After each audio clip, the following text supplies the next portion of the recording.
철도노조 4년 만에 파업하는 이유는 수서발 KTX 분할, 철도 민영화 시발점.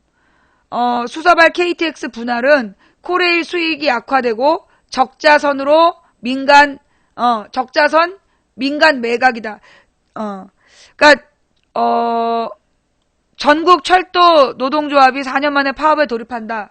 철도 노조는 8일 오후 코레일과 최종 교섭이 결렬되자 지역별로 야간 비상총회를 연 뒤 9일 오전 9시를 기해 총파업에 돌입한다. 코레일과 철도 노조는 7, 8일 양인간 핵심 현안인 수서발 KTX 주식회사 설립 문제를 놓고 막판 협상을 벌였으나 이견만 확인했다. 노조는 수서발 KTX 개통이 당초 2015년 1월에서 12월로 늦춰진 만큼 수서발 KTX 주식회사 설립을 미루고 사회적 대화를 통해 문제를 해결하자고 제안했으나 코레일은 오는 10일 예정대로 임시이사회를 개최해서 수서발 KTX 주식회사 설립을 결의했다는 입장을 굽히지 않았다. 철도 노조가 4년 만에 파업 돌입하는 강수를 둔 것은 수서발 KTX 주식회사 설립이 철도 민영화의 시발점이 될 것이라고 보기 때문이다. 집중 안 하면 변호인 얘기 안 할 거야. 이 뉴스에 집중 안 하면 내가 이거 변호인 얘기를 이거 뉴스 끝난 다음에 하려고 했는데 지금 이 뉴스에 집중 안 한 사람들 때문에 변호인 얘기 안 할 거야 오늘. 불임 사건이랑 변호인 얘기 하려고 했는데 지금 이 뉴스에 집중 안 하고 딴소리 하는 인간들 때문에 오늘 불임 사건이랑 변호인 얘기 안 해. 국토교통부는 지난 6월 수서발 KTX 운영회사 설립과 철도공사의 지주회사 체제로의 전환을 핵심 내용으로 하는 철도산업 발전 방안을 발표했다. 이후 코레일은 수서발 KTX 운영 준비단을 구성해 국토부와 수서발 KTX 주식회사 설립 방안을 협의해왔다. 코레일은 코레일의 41%, 공공자금 59%의 지분을 갖는 수서발 KTX 주식회사 설립 방안을 확정 발표했다. 향후 수서발 KTX 주식회사가 설립되면 KTX는 코레일과 코레일의 자회사인, 이제 이 부분이 되게 중요한 건데요. 민영화를 반대하는 여론이 심해지니까 지금 이번에 KTX에서 쓰는 꼼수가 뭐냐면 자회사라는 거야. KTX 자회사라는 걸 만들어가지고 지분을 나눠주는 거죠. 요게 민영화로 가는 꼼수라는 거야. 그래서 이게 코레일 노조는, 철도 노조는 요게 자회사를 운영하는 거. 이게 비정규직 법안, 이제 노무현 대통령이 옛날에 이제 비정규직으로 2년을 근무하면 정규직으로 바꿔야 된다는 비정규직 법안을 만들었어요. 그랬더니만 그 법안을 이 한나라당이 계속 반대를 한 거야. 반대를 하면서 2년을 끌었어. 그 끄는 동안에 어떤 편법을 만들었냐 하면 사내 하청을 허락하는 법. 그래서 현대 자동차에서 2년 동안 비정규직으로 일하면 반드시 정규직으로 전환을 해야 되는 법을 노무현 대통령이 만든 거야. 그랬더니 그 법을 무력화시키기 위해서 한나라당에서 추진한 법이 뭐냐 하면 사내하청법. 그래서 현대 자동차 안에 자회사를 두고 그 자회사가 비정규직을 계약할 수 있게끔 그렇게 바꾼 거야.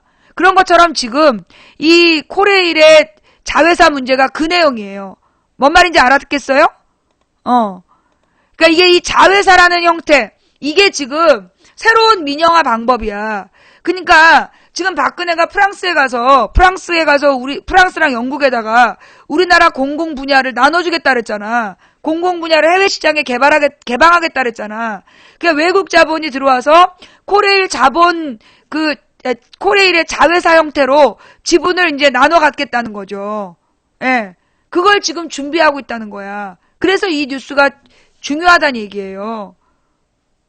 근데 이걸 갖다가 지금 코레일의 파업을, 이제 이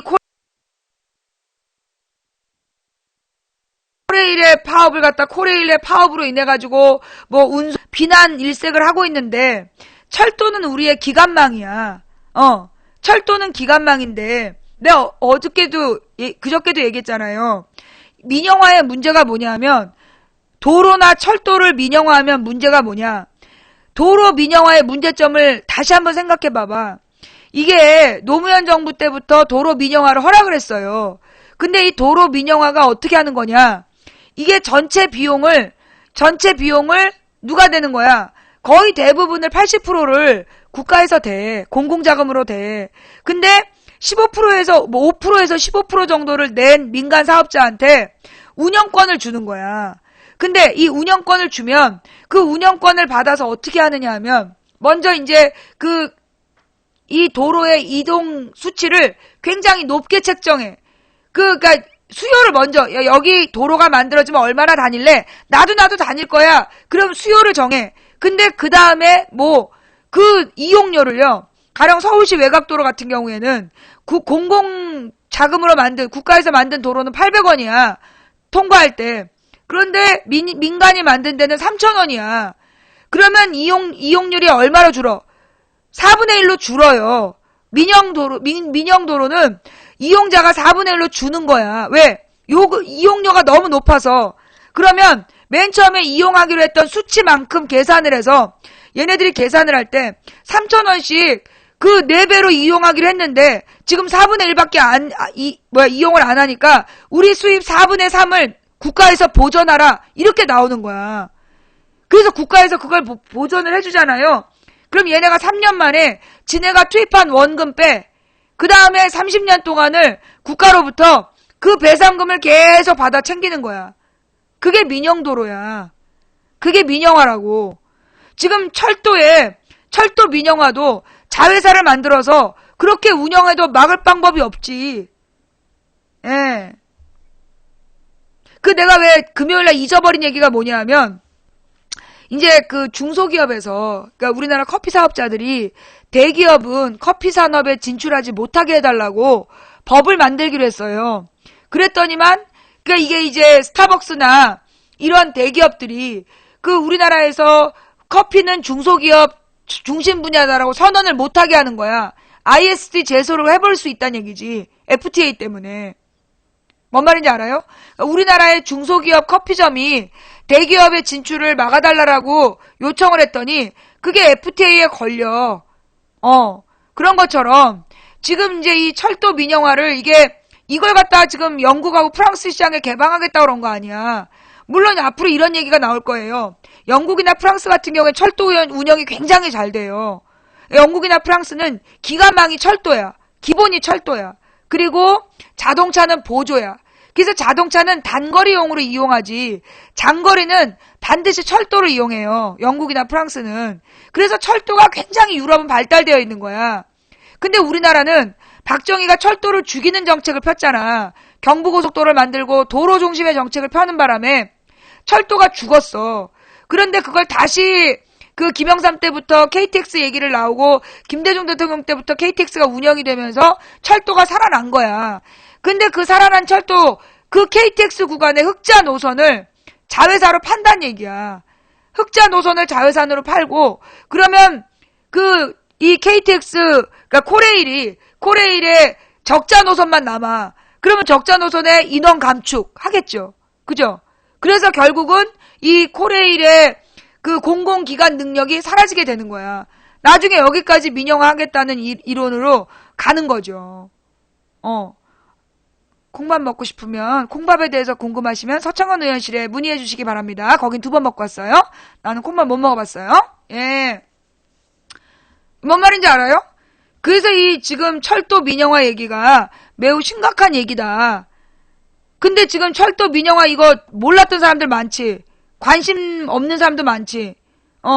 그래놓고 철도 민영화 기사 뜨니까 김대중이 추진했다.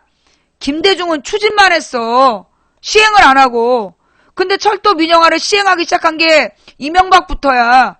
실제로 이명박부터 민영화를 막 추진을 해서 이제는 그 민영화를 누구에게 외국 회사에게 지금 개방하겠다고 박근혜가 지금 약속하고 온 거잖아.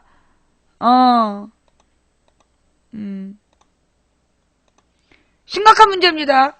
예.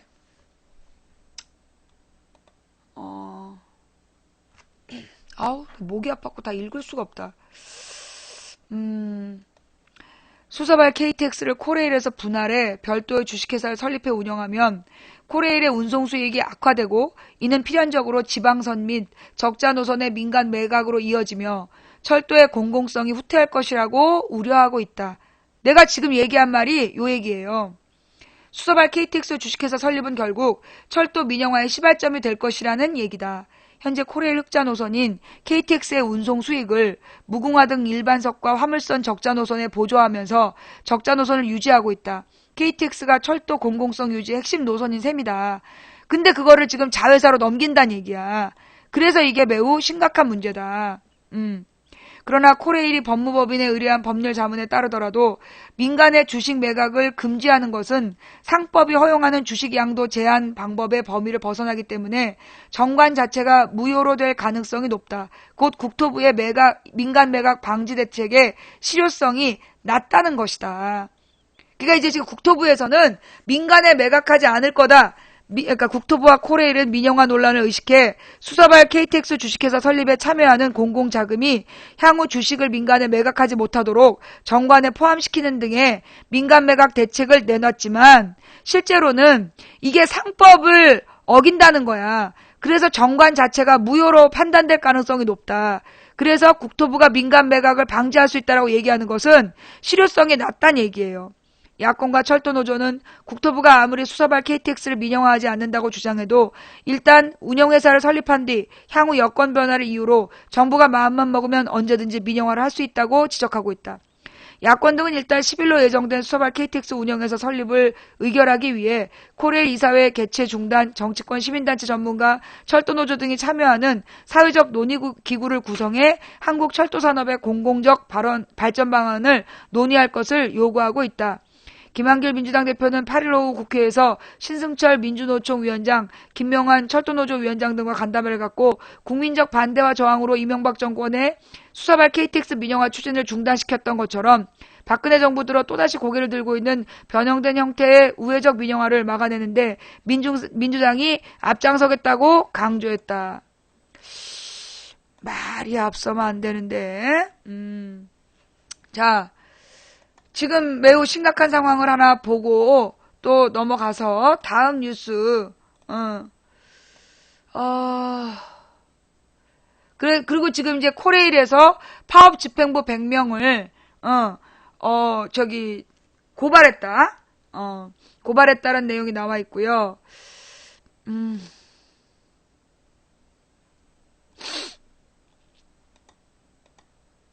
뉴스가 너무 많아서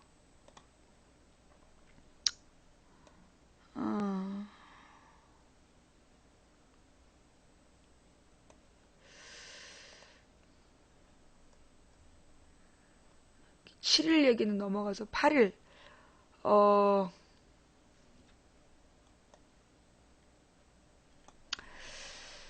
이대로는 못 살겠다. 박근혜 퇴진하라. 관건 부정선거 1년 온 국민 집중 촛불 열겠다. 경찰은 촛불을 쏘면서 해산을 나섰다. 그래서 토요일날 시청광장에 많이 모였나요? 시청광장에 많이 모여서 좀 조직된 힘을 좀 보여줬는지. 그 다음에 이제 장하나 의원 얘기가 중심을 이룬 뉴스였군요.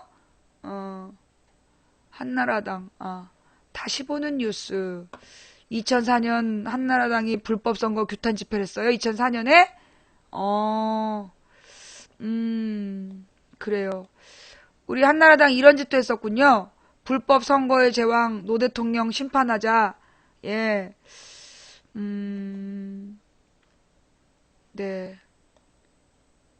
어디서 많이 본 사람 얼굴이네? 예. 이 사람은 누구지?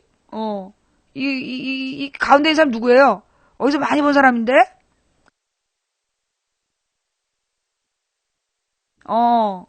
예.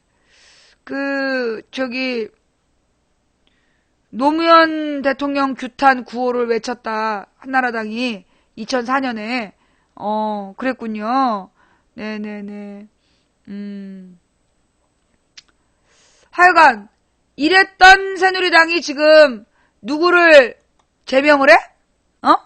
이랬던 새누리당이 지금 누구를 제명을 해? 사퇴하라고 얘기한 장하나 의원을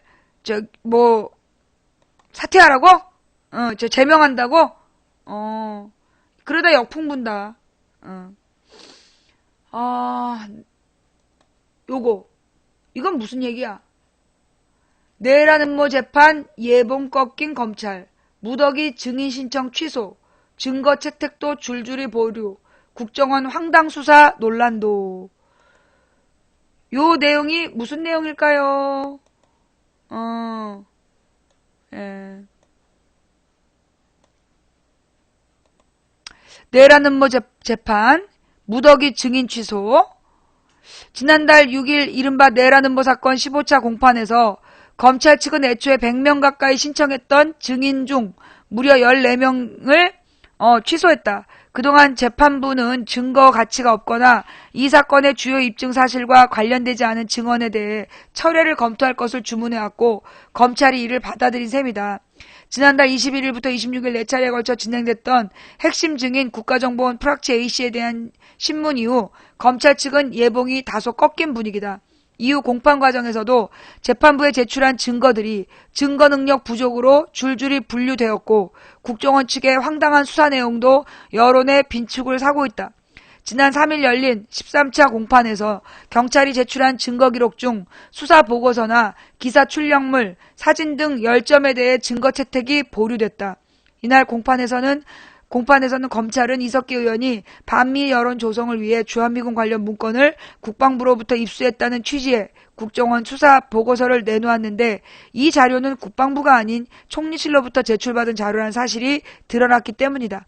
또 증인으로 나온 수사관은 전시작전 통제권 환수와 키 리졸브 및 독수리 연습 등 27건의 자료에 대해 문건 내용을 읽어본 것이 아니라 제목만 보고 판단했다는 점을 시인하기도 했다. 이에 재판부는 내라는 뭐 징후가 있다고 적시한 수사보고서 2건에 대해 증거 채택을 보류했다.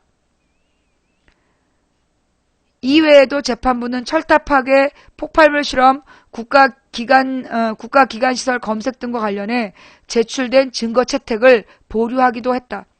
재판부는 검찰에서 제출한 10,000쪽이 넘는 증거 중 대다수가 수사보고서인 점과 관련해 수사보고서를 제출한 수사관들이 상당수 법정의 증인으로 출석하고 있다며 꼭 필요한 것이 아니라면 철회도 검토해보라고 주문했다.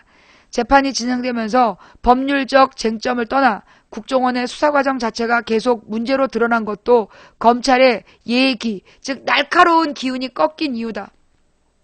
4일 14차 공판에서는 5.12 회합 녹취록에서 언급된 것으로 알려진 철탑 파괴와 관련해 직접 철탑 절단 실험을 한 국정원 수사관 이모 씨가 증인으로 출석했다.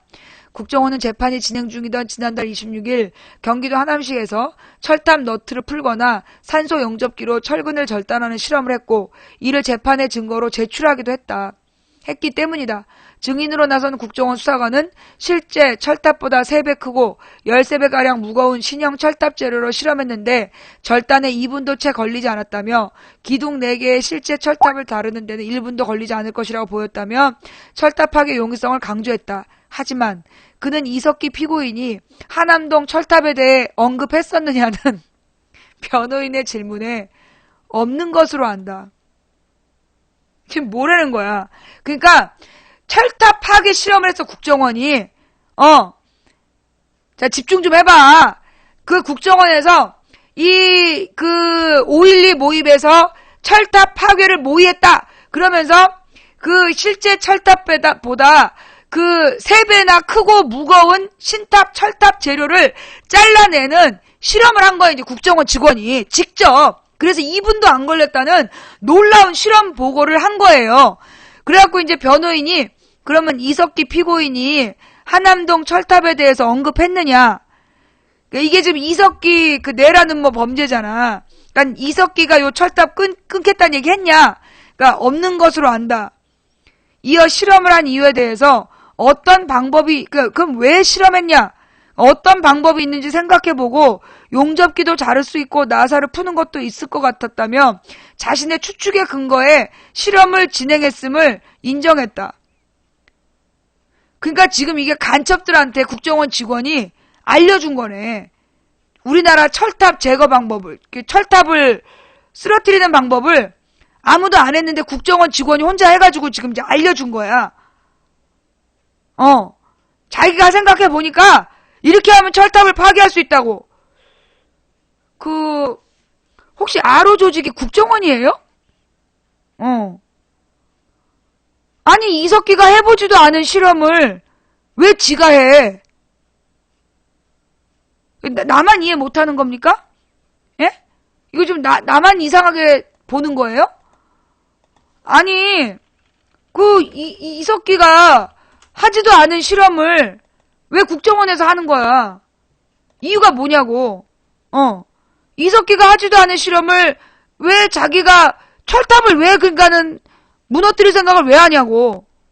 혹시 아로가 이 국정원 내부 조직 아니에요, 혹시? 좋은 향기님 감사합니다. 이거 뉴스 오늘 원래 다 보고 나만 지금 본 거예요?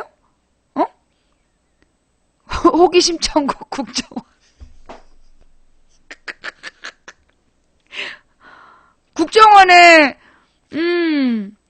호기심 천국은 국정원이 했다고 얘기하고 국정원은 처벌해야지. 아니 이게 이석기하고 무슨 관계냐고 지금. 아니 내가 몰라서 그래.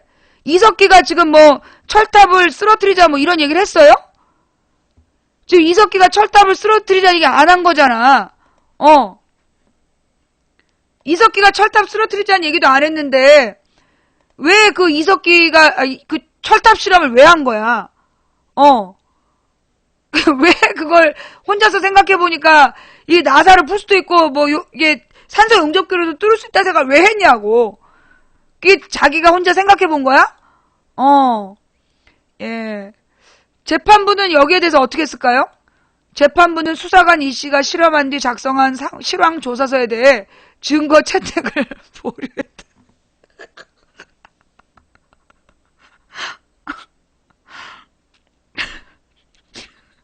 국정원의 호기심 찾고 증거 채택 보류됐대. 미안해. 나만 웃긴 거야? 스마트폰 한전 검색이 내란 6일 15차 공판에서 국정원의 황당한 수사가 논란이 됐다. 국정원은 피고인 이상호 씨가 스마트폰으로 한국전력공사와 한국가스공사를 검색한 것에 대해 국가기관 시설에 대한 정보 수집이라고 주장해왔다. 아, 검색하면 안 되는 거야? 한국전력공사 그걸 검색하면 안 되는 거였어? 검색하면 원래 안 나와? 이게 왜 국가기관 시설에 대한 정보 수집. 어떡하지? 나 한국통신 검색했는데. 그럼 나도 이제 국가기관 시설 나 며칠 전에 KTX 그거 검색했는데 그럼 나도 이제 기관 시설에 대한 정보 수집한 거야? 하여튼 이게 국가기관 시설에 대한 정보 수집이라고 주장해왔다. 그러나 국정원은 정작 이 씨가 검색 결과로 출력된 화면에서 어떤 사이트로 이동했는지 분석조차 하지 않았다는 사실이 드러났다. 변호인단은 한국전력공사라는 키워드를 검색하면 바로 뜨는 화면에 유일한 정보는 실시간 증권 정보밖에 없다며 어느 사이트로 이동했는지를 국정원이 특정하지 않았다고 비판했다. 검색 결과만 놓고는 해당 시설에 대한 구체적인 정보를 알 수 없고 오히려 주식 시세를 알아보기 위해 검색한 것이라고 보는 것이 타당. 앞으로 주식 시세 검색하지 말란 말이야! KTX 주식 뭐 이런 거 검색하면 국정원이 잡아가! 오히려 주식 시세를 알아보기 위해서 검색한 것이라고 보는 것이 타당하다는 의미다. 실제로 이 씨의 부인은 3천만 원을 투자해 한전 주식 900주를 보유한 것으로 전해졌다. 어떡할 거야 이거. 지금 이상호라는 사람을 잡았어. 한국전력공사를 검색해서 국가기관 시설을 정보 수집했다고 국보법 위반으로 이제 기소를 했는데 알고 보니까 주식을 산 거야. 검색해서. 나 이것도 처음 알았어요. 이제 주식하면 종북되는 거야. 주식하면 RO야? 개미군단 RO로 이제 다 이제 추적되는 거야. 이거 어떡할 거야, 이거.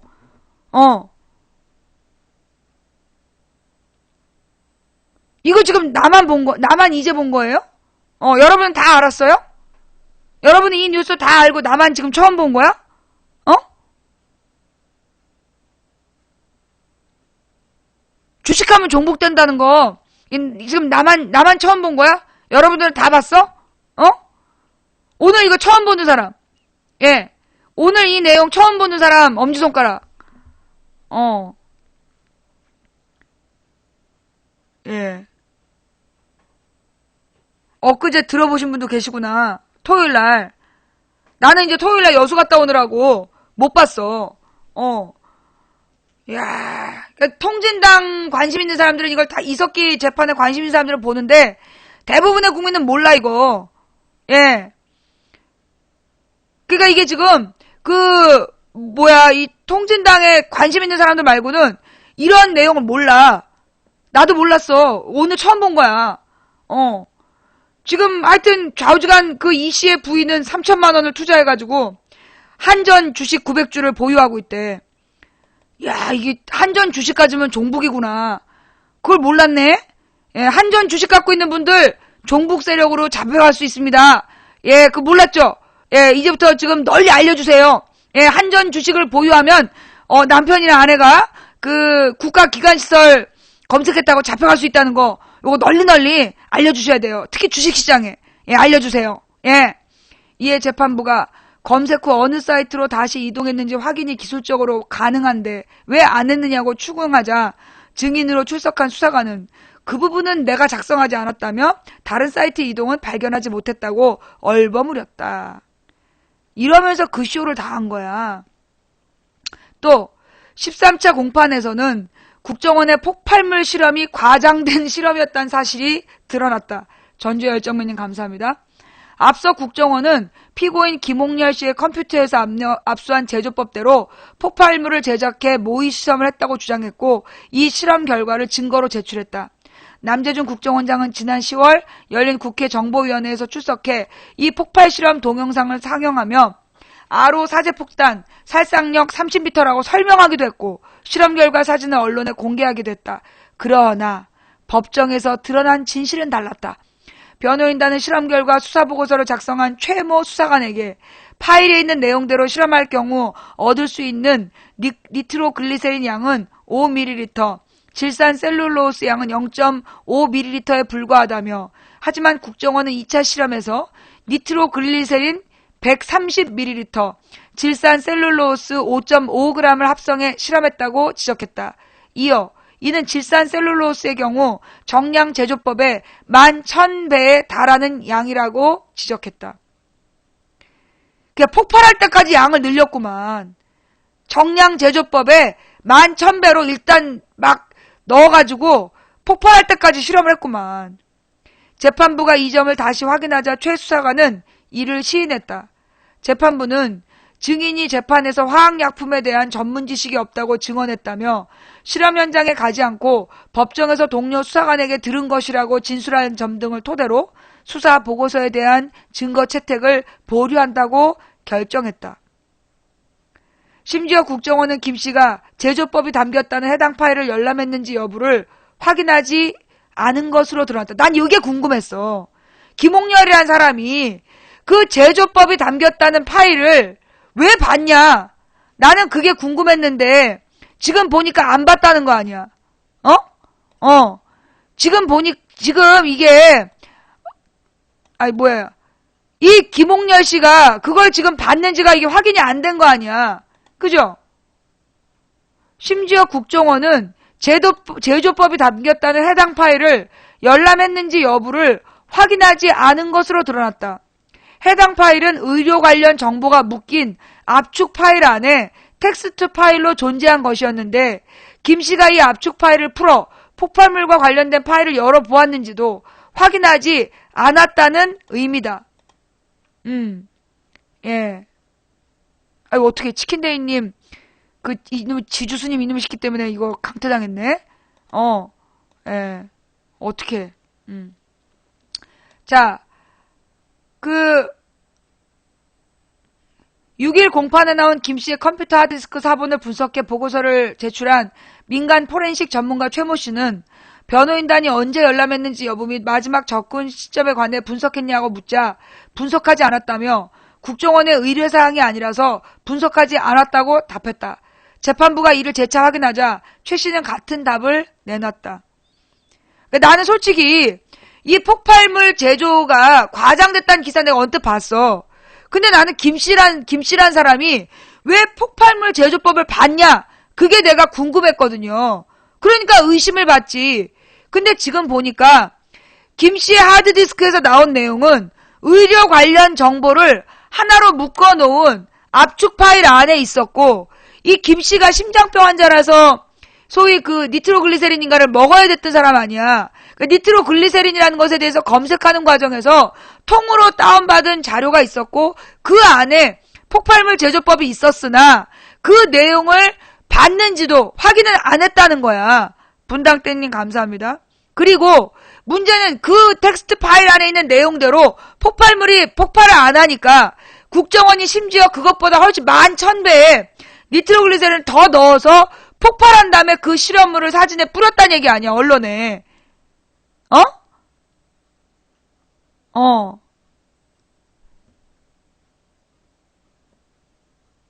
지금 이게요, 이래놓고, 분당땡님 감사합니다.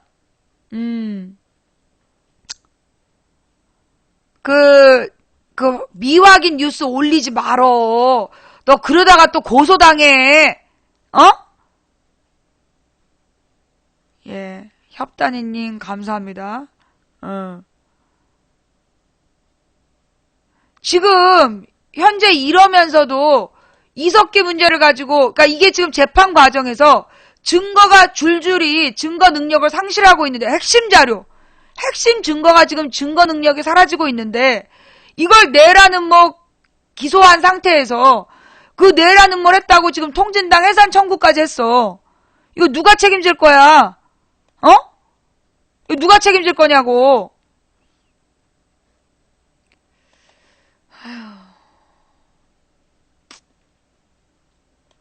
자, 그러면 여기까지 오늘 중요한 뉴스는 다 본 거죠. 그죠? 예. 지금 우리가 그 중요한 뉴스, 오늘 봐야 될 중요한 뉴스는 다 봤고요. 그러면 오늘 원래 하기로 했던 꾹꾹까까님 감사합니다. 오늘 우리가 원래 하기로 했던 소위 불임 사건에 대한 조사 자료 있어요? 예. 불임 사건에 대한 조사 자료.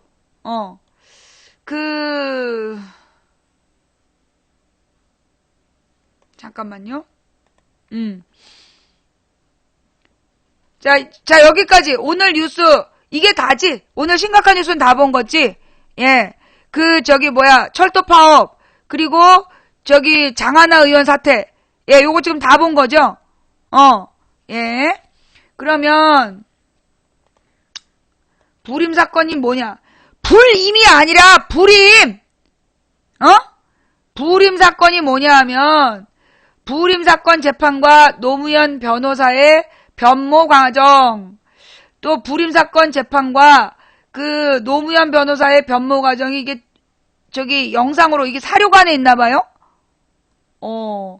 이거 무슨 저작권에 안 걸리는 거죠? 이거 저작권에 안 걸리는 영상인 거 맞습니까? 예. 저작권에 안 걸리는 영상이면 이거 좀 한번 같이 봅시다. 예.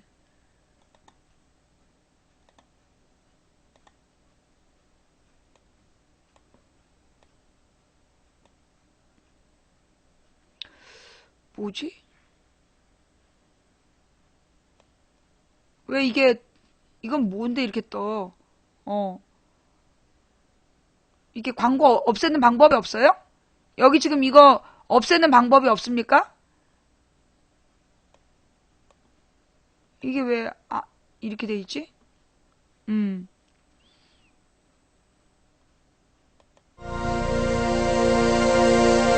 아니, 이거 좀 어떻게 없애는 방법 좀 알아봐봐. 이게 뭔데 이게 광고가 여기 떠가지고, 이거 왜 이거 안 없어져요? 노하우의 문제야, 이거? 어.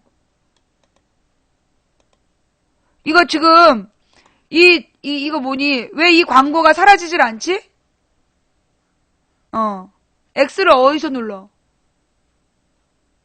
X가 어딨어요, 지금? 지금 이 광고가 지금 사라지질 않아서 영상을 볼 수가 없는데,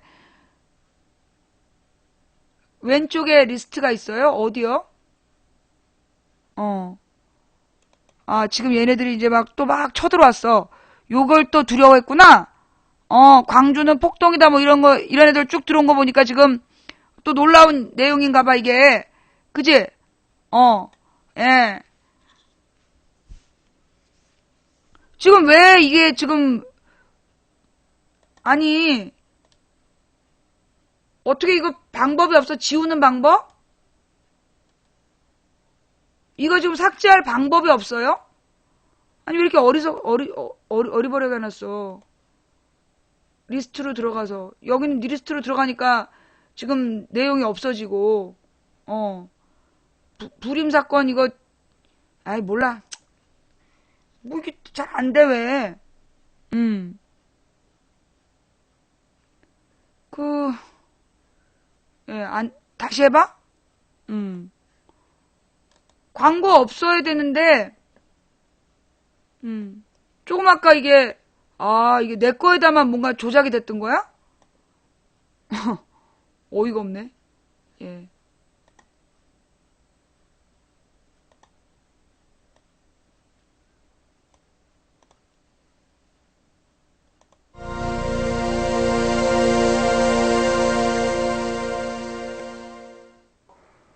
어느 날 이제 그 변호사 접견이 왔다는 얘기를 들었죠. 소리가 왜 안 들리냐? 가보니까 제가 옛날에 봤던 약간 촌스러운 그분이 와 있더라고요. 소리가 너무 적죠? 아,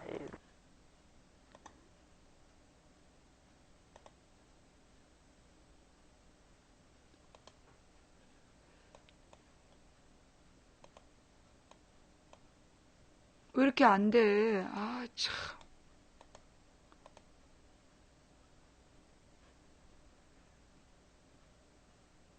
원래 소리가 적게 나와요?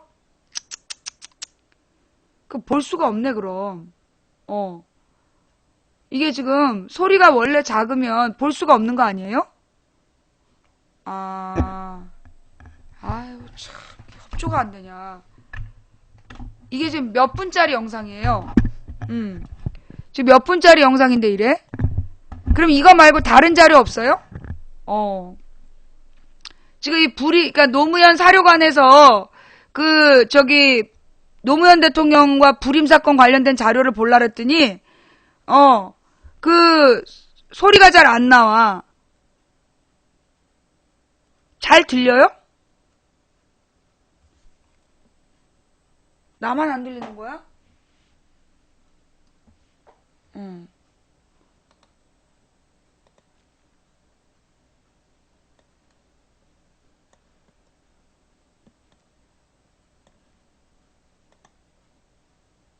내 목소리보다 너무 작게 들리지 않아요?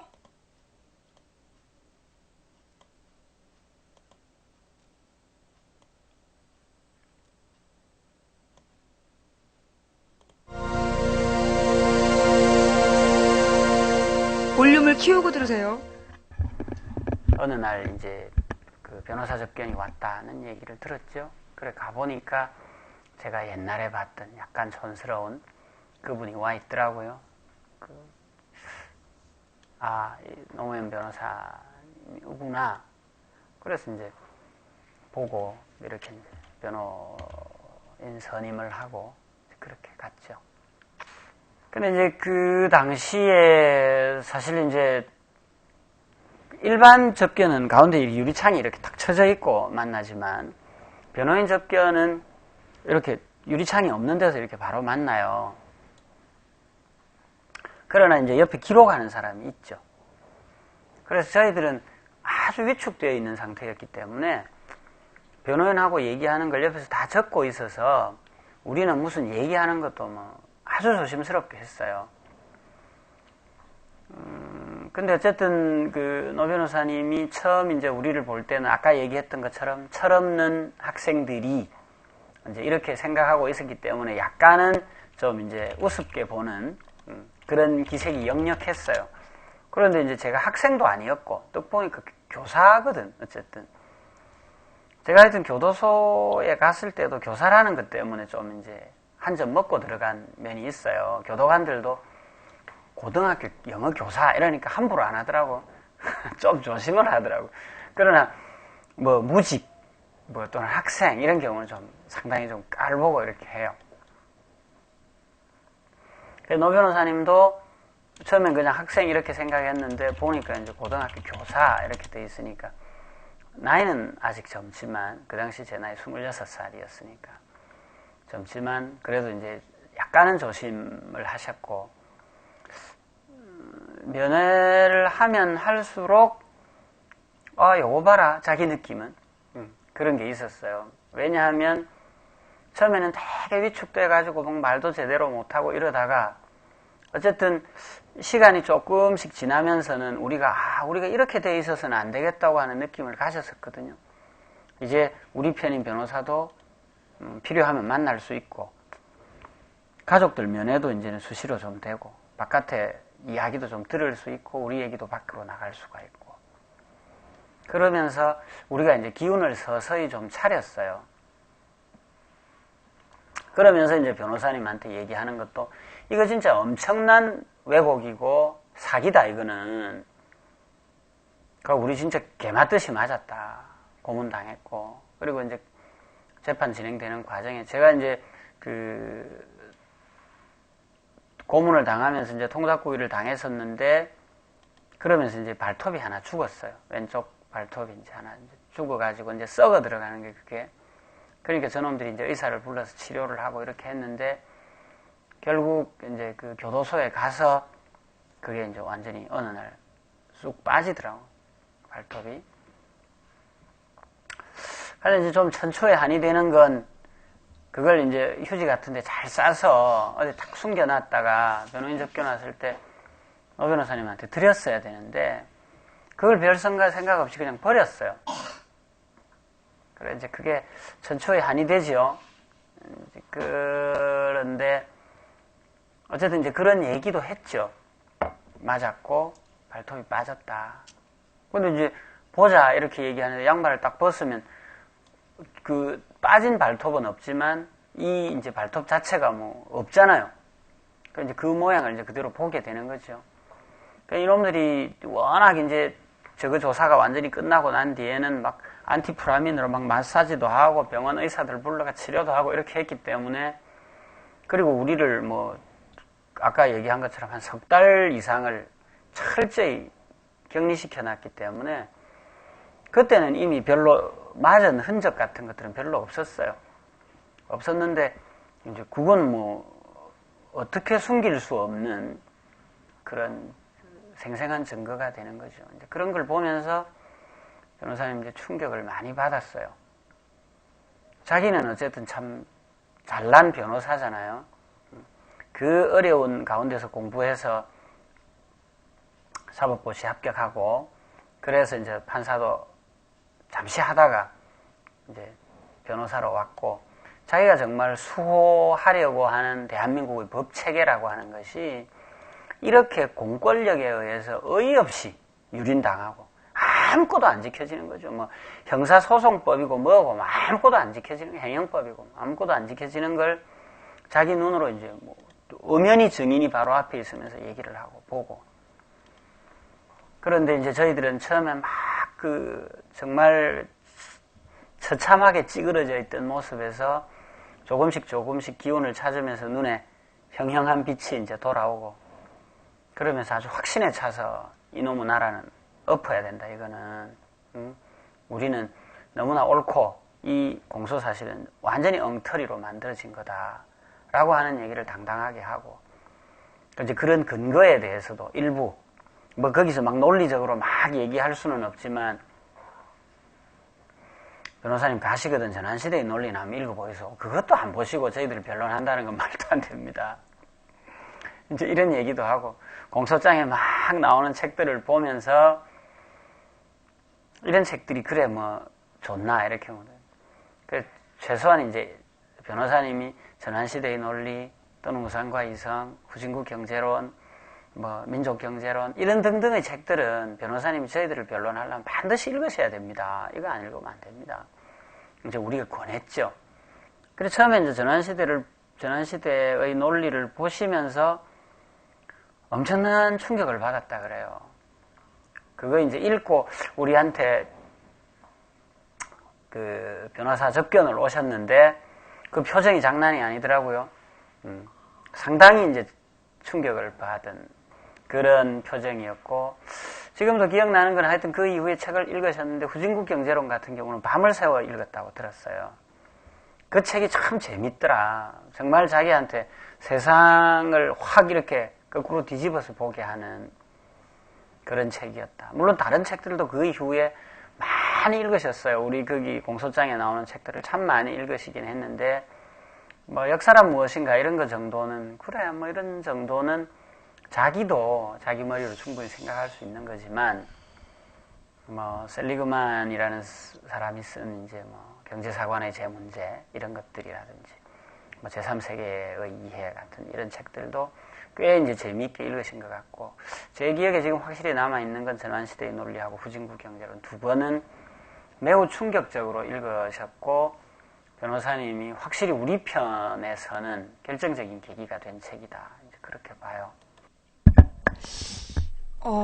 여러분 있잖아요. 지금 우리가 보고 있는 영상이 좀 앞뒤가 바뀐 것 같아. 이게 무슨 얘기냐면, 지금 왜 우리가 이 영상을 보는지 모르겠죠? 그죠? 예. 이 영상을 왜 보는지 잘 모르잖아. 이게 뭐냐면, 이게 이제, 이 불임사건이라는 게 뭔지, 불임사건이라는 게 뭔지를 여러분이 먼저 알아야, 불임사건이 뭔지를 알아야, 또 이 불임사건을 배경으로 해서, 이번 변호인이란 영화가 나온 거잖아요.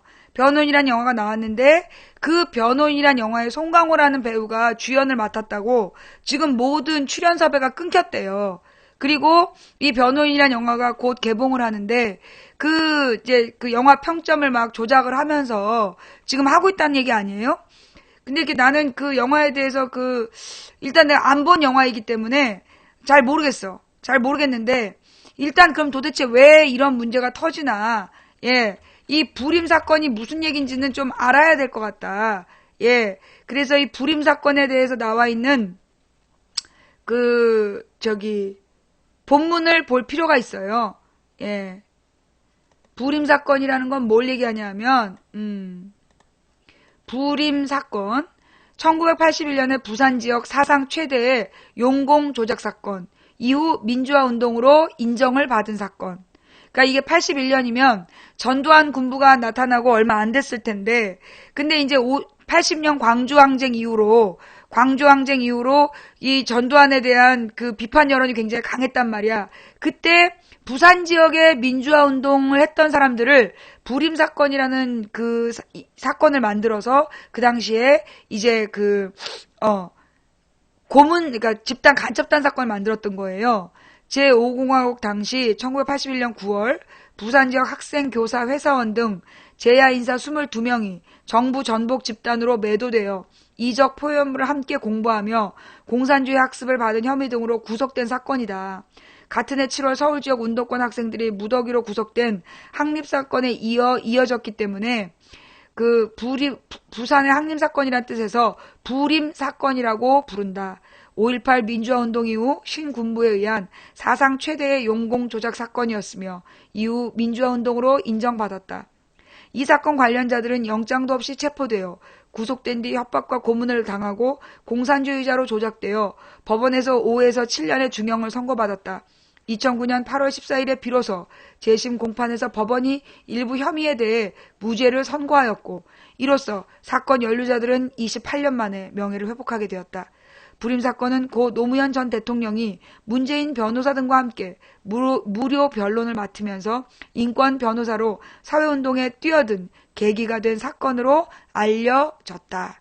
요게 그리고 이제 지금 우리가 보고 있는 영상은 요 불임사건으로 붙들려 가서 고문받고 그 간첩 세력으로 몰렸던 당시에 고등학교 영어 교사였던 고호석 씨, 예, 이분이 이제 고등학교 영어 교사였는데 이때 강제 연행돼서 1981년 불임 사건 피해자였고 변론 과정에서 당시 노무현 변호사를 처음 만났다.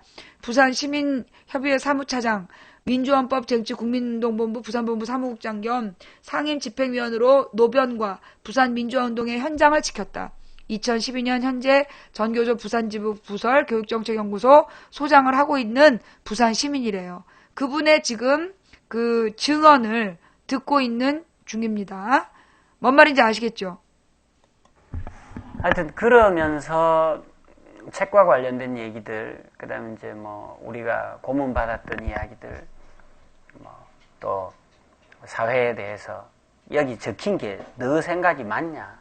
아니다. 그거는 아니다. 그럼 진짜 너 생각은 뭐냐? 이제 이런 얘기들을 많이 이제 이렇게 나누게 됐죠. 변호사님은 뭐 어쨌든 우리의 사고나 뭐 논리 체계 자체가 그 당시만 하더라도 그렇게 정연하게 정리되어 있지는 않았기 때문에 뭐 우리말이 약간의 뭐 편차는 있을지 모르지만 기본적으로는 진실이다 이렇게 이제 받아들이셨던 것 같고 그런 그 기저에서 변론에 임하셨죠. 그래서 철저히 우리 편이 되어 주셨어요.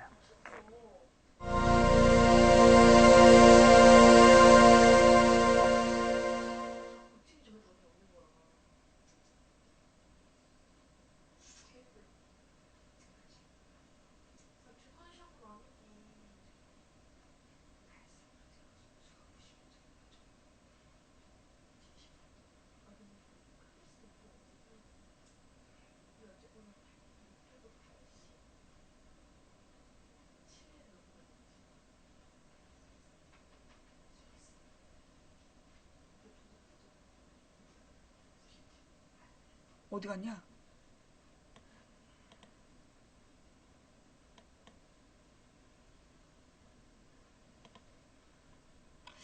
두 번째가 있어요. 두 번째. 잠시만 기다려주세요.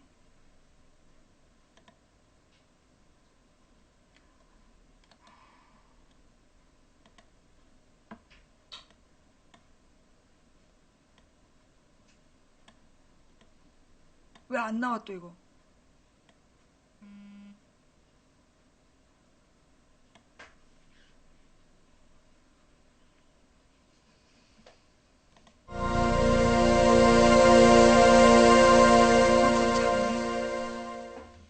노무현 변호사님은 우리와 재판을 시작하고부터는 우리와 한편이었어요.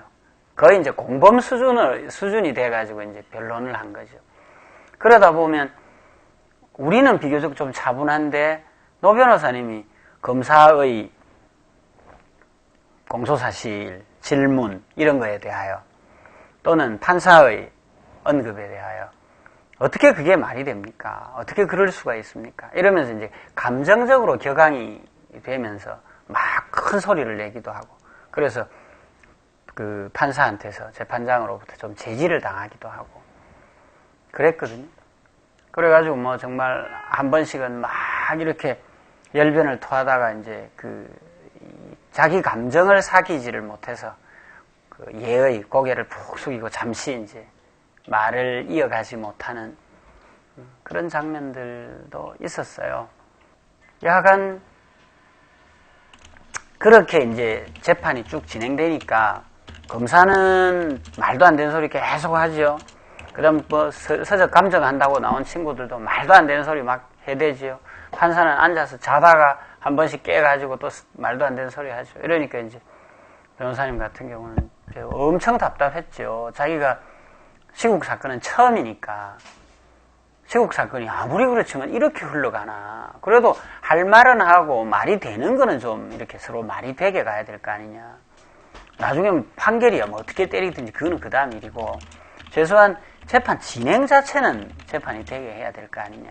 이런 분노가 아주 컸고 그거 해보니까 더더군다나 내가 변호사라는 게 도대체 뭐 하는 거냐 이런 이제 참 말도 안 된다 이거 참 자기에 대한 참 자괴감이죠. 그것도. 그런 게 아주 컸던 것 같아요. 내가 이 도대체 뭐 하고 있는 짓인지 모르겠다. 그런 장면들이 좀 기억이 나고요. 재판 중은 아니지만 1심 끝나고 이제 2심, 항소심 올라갈 때 기억이 제일 많이 남아요. 그때도 참 우리가 그날 최후 결심을 할 줄 몰랐어요. 재판 기일은 아주 촉박해가지고 막 그때는 막 일주일에 한 번씩 막 이렇게 막 땡겨가면서 하기는 했지만 워낙 할 게 많이 남아 있었거든요. 그래서 그날 결심을 못할 거라고 생각했는데 판사가 오늘 결심하자 이러더라고요. 안 됩니다. 우리는 최후 변론 준비, 우리 최후 진술 준비 하나도 안 해갖고 변호사님도 최후 변론 준비가 하나도 안 돼 있었어요. 그런데 무조건 간다는 거예요. 간다. 안 그러면 딱 그 1심에 우리 그 법정 구속을 할 수 있는 기간이 6개월인데 아니면 우리를 풀어줘야 될 판이라. 그러니까 이놈들이 이제 무리하게 간다 하더라고. 그래가지고 그날 재판을 낮에 아침 먹고 이제 교도소 와가지고 점심 거기서 교도소 그 법원 지하에서 먹고 저녁밥도 평소에는 안 오는데 저녁밥도 거기서 갖고 와가지고 그 지하에서 먹고 그래 그날 넘겼어요. 넘기고 새벽 2시까지인가 재판을 했어요. 근데 이제 변호사님은 사실은 이제 서면을 막 준비해가지고 그 변호사들 최후 변론은 서면으로도 제출해야 되거든요. 원래는. 그런데 변호사님은 이제 그때 이제 그날 와서야 부랴부랴 막 준비를 해놓으니까 이제 그러기 참 어려웠죠. 쉽지 않았죠. 이제 그러다 보니까 감정적으로 많이 격앙됐어요. 그래가 아마 판검사한테 좀 제지를 좀 당하기도 하고 이러면서 최후 변론을 했을 거예요. 그러니까 이제 그 가족들 입장에서는 참 저러다가 원래 판사가 때리려고 했던 것보다 더 많이 때리겠다 판사가. 도대체 변호인이 피고인들 형량을 줄여주는 데는 관심이 없고 오히려 피고인들 편을 들어가지고 더 과격하게 피고인들보다 더 과격하게 얘기하니 저게 도대체 뭐 3년 받을 거 5년 받고 5년 받을 거 7년 받고 이래 되는 거 아이가. 가족들이 막 가슴이 졸여가지고 뭐 어쩔 줄을 몰라 했어요. 특히 우리 아버님 같은 경우. 저거 변호인 저래도 되나? 그런 얘기를 막 하실 만큼 뭐 격앙된 경우가 여러 차례 있으니 그날 아마 1심 최후 변론 때도 상당히 격앙된 의조로 얘기하셨던 걸로 기억이 돼요. 그래서 우리가 이제 검사가 10년 이상록 씨하고 저하고 같은 경우는 징역 10년을 구형했는데 우리 좀 받을 거라고 생각은 했지만 징역 10년을 구형하는데 등줄기가 서늘해지더라고요. 느낌이. 구형량을 다 따지니까 하여튼 100년이 넘었던가 그랬을 거예요.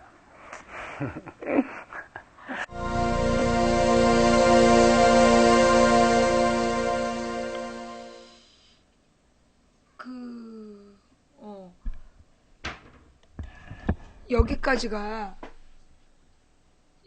지금 불임 사건 관련해서는 이걸로 끝이죠. 지금 영상 자료가. 예. 현재 불임 사건에 대해서 요거 말고 또 다른 자료 없나요? 불임 사건 자체에 대해서 지금 총괄적으로 이해할 만한 그런 자료들은 지금 나와 있는 게 없나요? 예. 네, 안녕하세요. 네, 반갑습니다. 예. 지금 요 불임 사건에 대해서 이게 좀 체계적으로 정리되어 있는 자료는 아직 없는 거예요? 그렇구나. 하여튼 이제 그래서 이게 지금 이제 그러니까 무슨 이야기냐면 당시에 이제 전두환이 그러니까 박정희가 1961년에 쿠데타를 일으켜가지고 집권을 해요.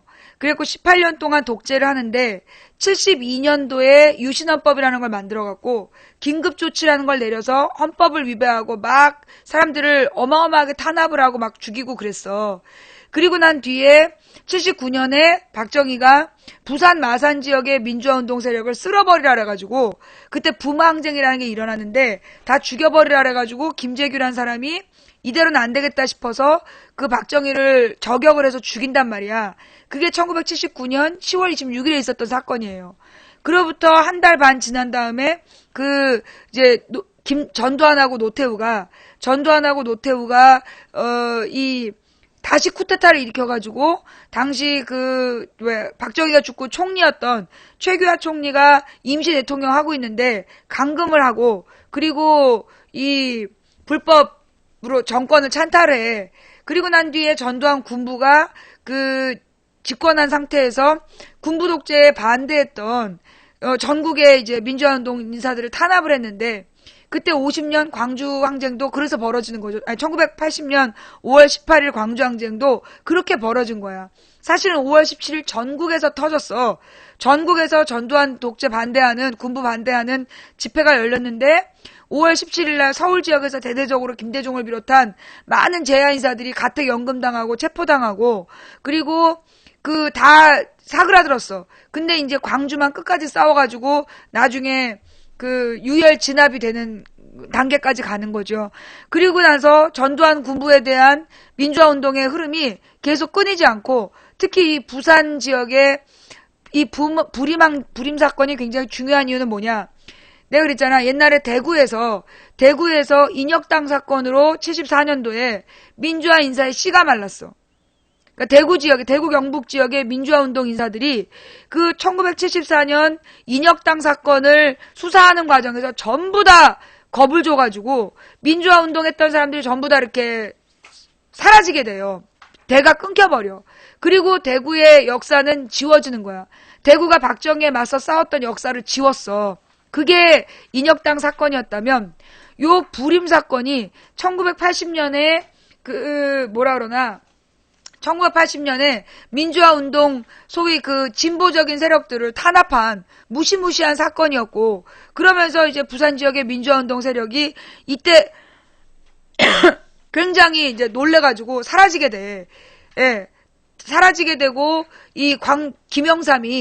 김영삼을 중심으로 한 세력만 살아남게 되는 거죠. 예. 이게 이제 이 불임 사건이 갖고 있는 의미로 내가 알고 있는데 혹시 제가 잘못 설명했다면 확인된 사건들을 좀 올려주시고요. 그리고 이제 황우현은 항림 사건이라 그래서 다른 사건이야. 예. 불임 사건하고 항림 사건하고는요 다른 사건이에요. 그러니까 항림 사건이 먼저 서울 지역에서 그런 재야 운동했던 사람들을 빨갱이로 몰아가지고 고문하고 했던 사건이 벌어졌고 그러면서 이제 학생운동이 대대적으로 학생운동이 항림 사건 이후로 벌어지게 돼요. 근데 그 항림 사건은 서울에 있는 대학생 중심의 사건이었다면 불임 사건은 항림 사건의 뒤를 이어서 부산 지역의 민주화운동가들을 간첩으로 몰았던 사건. 예. 남촌 선생님 감사합니다. 예. 자. 이렇게 해서 오늘 여기까지 우리가 알고 있는 불임 사건에 대한 공부는 이 정도고요. 좀 더 이 불임 사건에 대해서 자세한 내용들을 알고 계신 분들이 있으면 그 내용을 우리 자료실에 올려주세요. 불임 사건이 무엇인지. 그러니까 지금 우리가 들은 두 가지의 증언은 원래 노무현이라는 사람이 고등학교 졸업생이잖아. 상고 출신의 고졸 치기 어린 젊은이였는데 이 사람이 사법고시를 보잖아. 사법고시를 봐가지고 변호사가 됐는데 고졸 출신 변호사라고 아무도 대우를 안 해줬어. 사건도 맡겨주질 않고. 그래서 그냥 세무 변호사를 하면서 이렇게 지내고 있다가 그만 이 불임 사건의 변론을 맡으면서 인권 변호사로 바뀌게 되는 거죠. 그 전까지는 노무현이라는 사람은 그냥 세무 변호사로 행복하고 즐겁게 살고 있었는데 이 불임 사건에 얽히면서 인권 변호사로 다시 태어나게 되고 문재인을 만나서 소위 이제 민주화 인사가 되어가는데 그 과정을 그린 게 소위 영화 변호인이고 그래서 이제 그 변호인에 대해서 칼질이 심해서 아마 영화적인 완성도가 되게 떨어질 것 같아요. 그러니까 보통 편집을 할 때 불임 사건만 편집을 하는 게 아니야. 보통 지난번 한반도도 그랬어요. 지난번에 한반도도 그랬는데 이 칼질을 하면서 영화의 사실은요, 영화의 제일 중요한 게 편집이에요. 많은 사람들은 배우가 중요한 줄 알잖아. 그 배우의 연기는 그 가장 밑이야. 주연 배우의 연기력은 가장 밑에 단계야. 그 다음에 그거보다 중요한 게 조연 배우들의 연기예요. 조연 배우들이 주연 배우를 받쳐주는 연기를 안 하면 영화의 완성도가 떨어져요. 그 다음에 그 모든 것들을 쭉 이끌어가는 감독의 리더십. 이게 그 주연 배우, 조연 배우보다 더 중요해. 근데 그러니까 감독의 리더십보다 더 중요한 게 뭐냐? 그게 편집이에요. 영화는 아무리 내용을 정말 주제가 좋고 연기를 잘했어도 편집의 호흡이 있잖아. 0. 몇 초의 그 호흡이 영화 전체의 맛을 다르게 해요. 근데 이게 지금 이 불임 사건에 이번 변호인에 대해서 칼질을 너무 많이 했다는 거야. 그 얘기는 편집의 맥을 끊어놓은 거예요. 그래서 이 영화가 이게 조금 보고 난 다음에 사람들이 실망하지 않을까. 나는 좀 그런 걱정이 돼.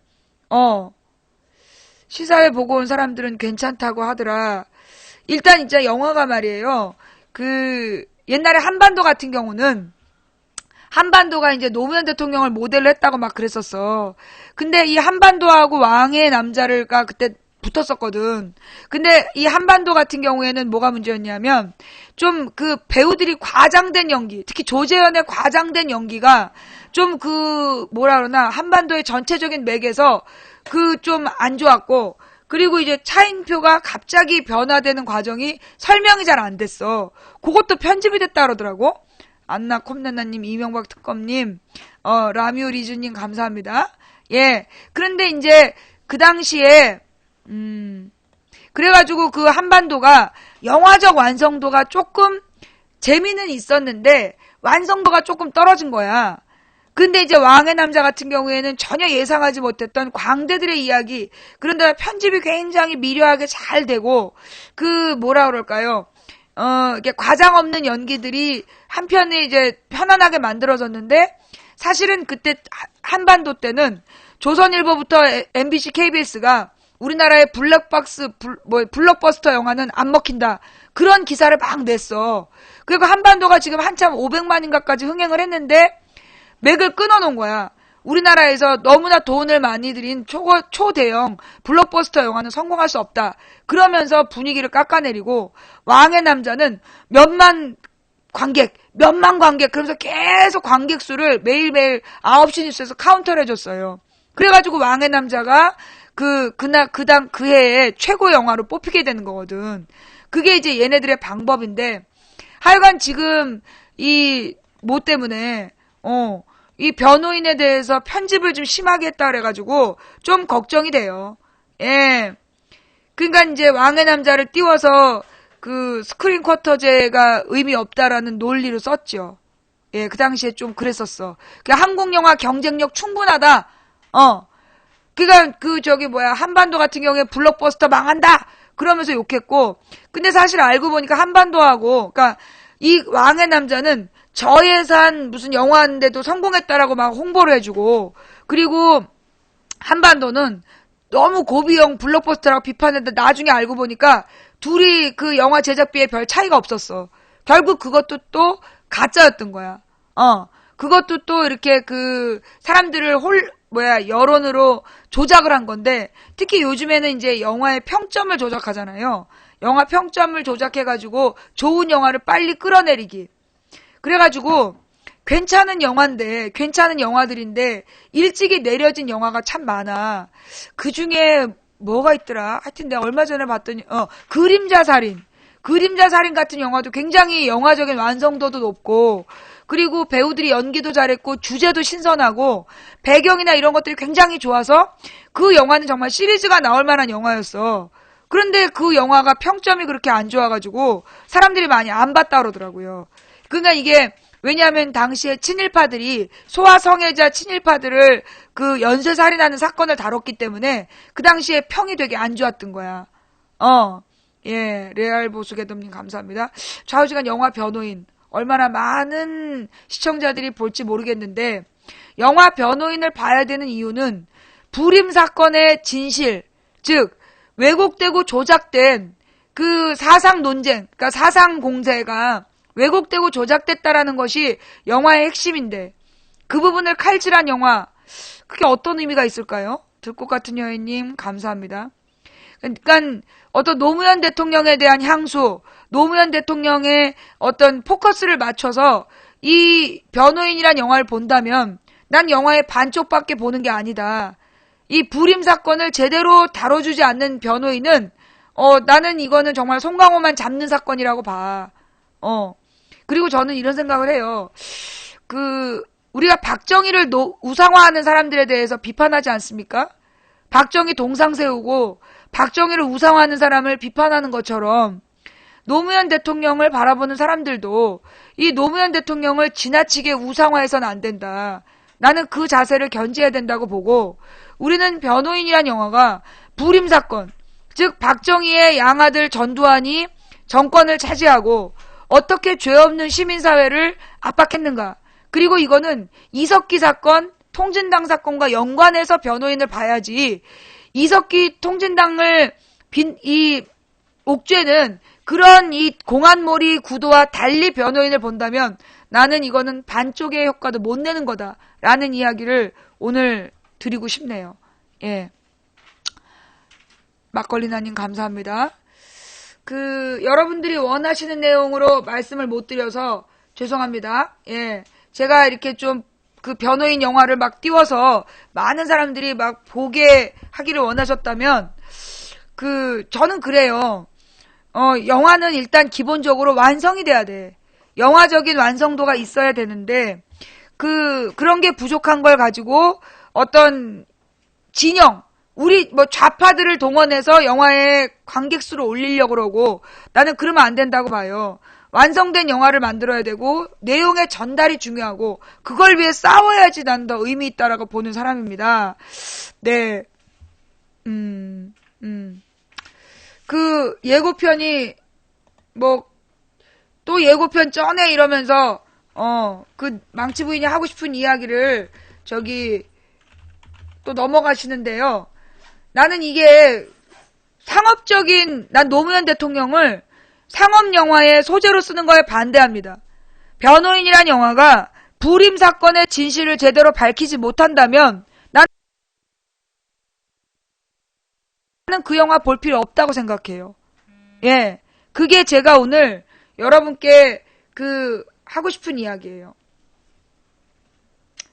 변호인 광고. 아니면 영화 변호인의 예고편이라 해야 되나?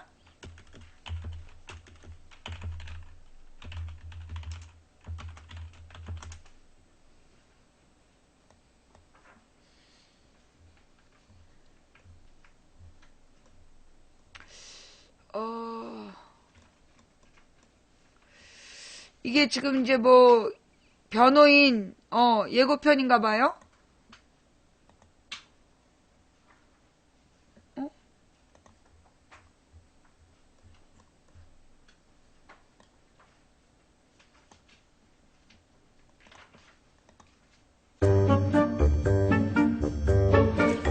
서울대, 연대고대, 내 상고 출신 고졸 끼주지도 않아.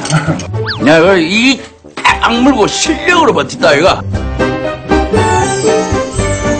저한테 죽인 아이템이 하나 있거든요. 세금 쪽 어떻습니까? 세금? 당신의 소중한 돈을 지키드립니다. 세금 전문 변호사 송우석이. 멋지다.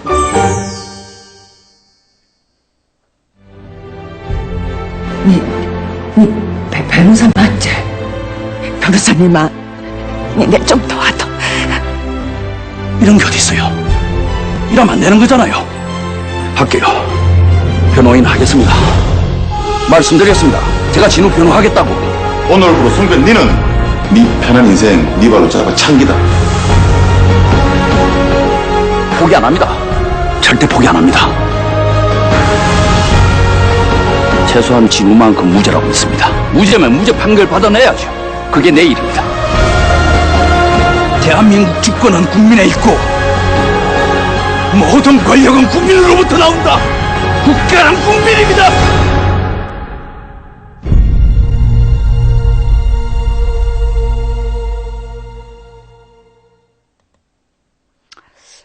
아니, 내가 지금, 이명박 특검님 감사합니다. 오늘 저의 발언에 대해서 지금 이제 왜 이렇게 안 좋게 얘기하느냐 이런 분들 계시는데요. 저는 이 영화가 지금 불임 사건이 막 난도질이 됐다는 얘기를 들었어요. 예. 그러니까 이 사건, 왜 노무현이란 사람이 인권 변호인으로 변할 수밖에 없었느냐. 그래서 이 불임 사건의 본질, 이 부분이 나와야 되는데, 이게 많이 난도질이 됐다는 뉴스를 봤어. 그래서 내가 지금 오늘 이야기를 한 거고, 한마디로, 관객 수를 끌어모으기 위해서 구전 홍보를 하는 것보다 먼저, 잘린 부분을 살려내라. 이 운동을 먼저 해야 된다는 얘기예요. 뭔 말인지 알아듣겠어요? 속타면 백물림 감사합니다. 네. 그러니까 이거는 불임 사건의 진실을 알리는 영화여야지 거기에 노무현이라는 사람의 의미와 가치가 있는 거야. 근데 이걸 갖다 노무현 대통령 지지자들이 그 불임 사건이 잘린 부분은 잘린 부분대로 아무 얘기 안 하고 무조건 노무현 대통령을 추모하기 위해서 보자. 그러면요. 반드시 이거는 이 영화가 잘 될 수가 없어. 왜냐면 이 영화의 핵심은 불임 사건이야. 불임 사건이라는 그 사건을 보고 한 돈만 생각했던 변호사가 어떻게 인권운동가로 변해가는가. 그게 진실이고 그게 노무현 가치야. 근데 그런 핵심 내용에 빠진 상태에서 그냥 이 노무현 대통령을 칭찬하는 것만, 영웅시하는 것만, 그것만 보려고 해서는 이거는 반쪽의 전달이라는 거예요. 그런 얘기는 생명이 오래가지 못합니다. 예,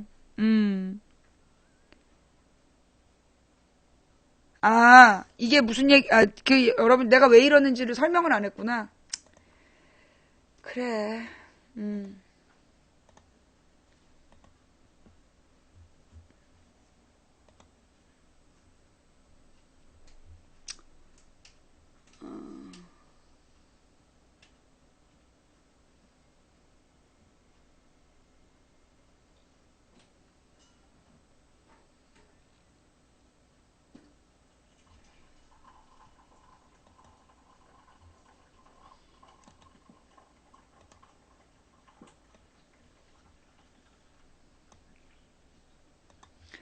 영화 변호인 배경, 불임사건까지 난도질, 민주화운동 인정받은 불임사건, 색깔론 확산, 불임사건 관련자 사실 왜곡 날조, 노무현 전 대통령의 인권 변호사 시절을 그린 영화 변호인이 개봉을 앞두고 근거 없는 공세에 시달리고 있다. 배우 언론 인터뷰 내용을 교묘히 왜곡해 노무현 전 대통령을 폄훼하는 것은 물론 영화의 모티브가 되었던 역사적 사실까지 부정하는 모습도 나타나고 있다. 영화 변호인은 지난달 31일 1차 예고 동영상이 공개되고 난 후 70만 명이 시청한 등 뜨거운 관심을 받았다. 영화의 줄거리는 돈 없고 백 없고 가방끈 짧고 돈 밝히는 송우석이라는 세무 변호사가 대학생이 고문을 받은 시국 사건을 맡으면서 점점 인권에 눈을 뜬다는 내용이다. 단순 명료한 내용에도 불구하고 영화 변호인의 뜨거운 관심이 쏟아지는 것은 물론 노무현 전 대통령 때문이다. 무엇보다 현재 박근혜 정부의 정치적 상황과 자연스럽게 비교가 되면서 영화의 의도와 별개로 관객이 어떤 반응을 내놓을지가 관심사다. 특히 영화 변호인은 전두환 독재 정권의 용공 조작 사건을 파헤치는 내용이 주요 플롯인데, 현재 박근혜 정부하에서 벌어지고 있는 통진당 내란 음모 사건과 정당 해산 청구 구도와도 대비되고 있다. 또한 현재 야권에서 박근혜 정부가 공안 탄압을 하고 있다는 목소리가 나오는 상황에서 영화 변호인은 정면으로 공안 탄압에 맞선 노 전 대통령의 일대기가 그려지고 있는 셈이다. 뭔 말인지 알아듣겠어요? 그냥 노무현만 생각하면 울컥한다 이렇게 볼 영화가 아니란 얘기야. 이 영화의 핵심은 지금 박근혜 대통령의 공안 탄압이고 그 공안 탄압에 정면 도전하기 위해 만든 영화라는 거야. 노무현 전 대통령을 맡은 송강호 씨가 영화 마지막 장면에서 재판부를 향해 대한민국의 주권은 국민에게 있고 모든 권력은 국민으로부터 나온다. 국가가 국민입니다. 라고 말한 대목도 현재 상황과 비교된다는 의견이 많다. 영화 개봉일을 개봉일을 박근혜 대통령 당선 1년이 되는, 잠깐만. 뭔 말인지 알겠어요? 내가 무슨 얘기를 하는지 뭔 말인지 알겠어? 지금 이 영화를 우리가 봐야 되는 이야기는 노무현 우상화를 위해서 보는 영화가 아니라고. 노무현이란 인간한테 감동하기 위해서 보는 게 아니라 어떻게 노무현이란 사람이 그 죄 없는 자들을 공안 탄압 몰이를 했던 자들과 싸웠는가, 그걸 봐야 되는데 지금 죄 없는 자들에 대한 공안 탄압이라는 게 잘려나간대잖아. 왜 그 얘기는 하지 않고 노무현만 하냔 말이야. 공안 탄압이 핵심이에요. 뭔 말인지 알겠어요? 예.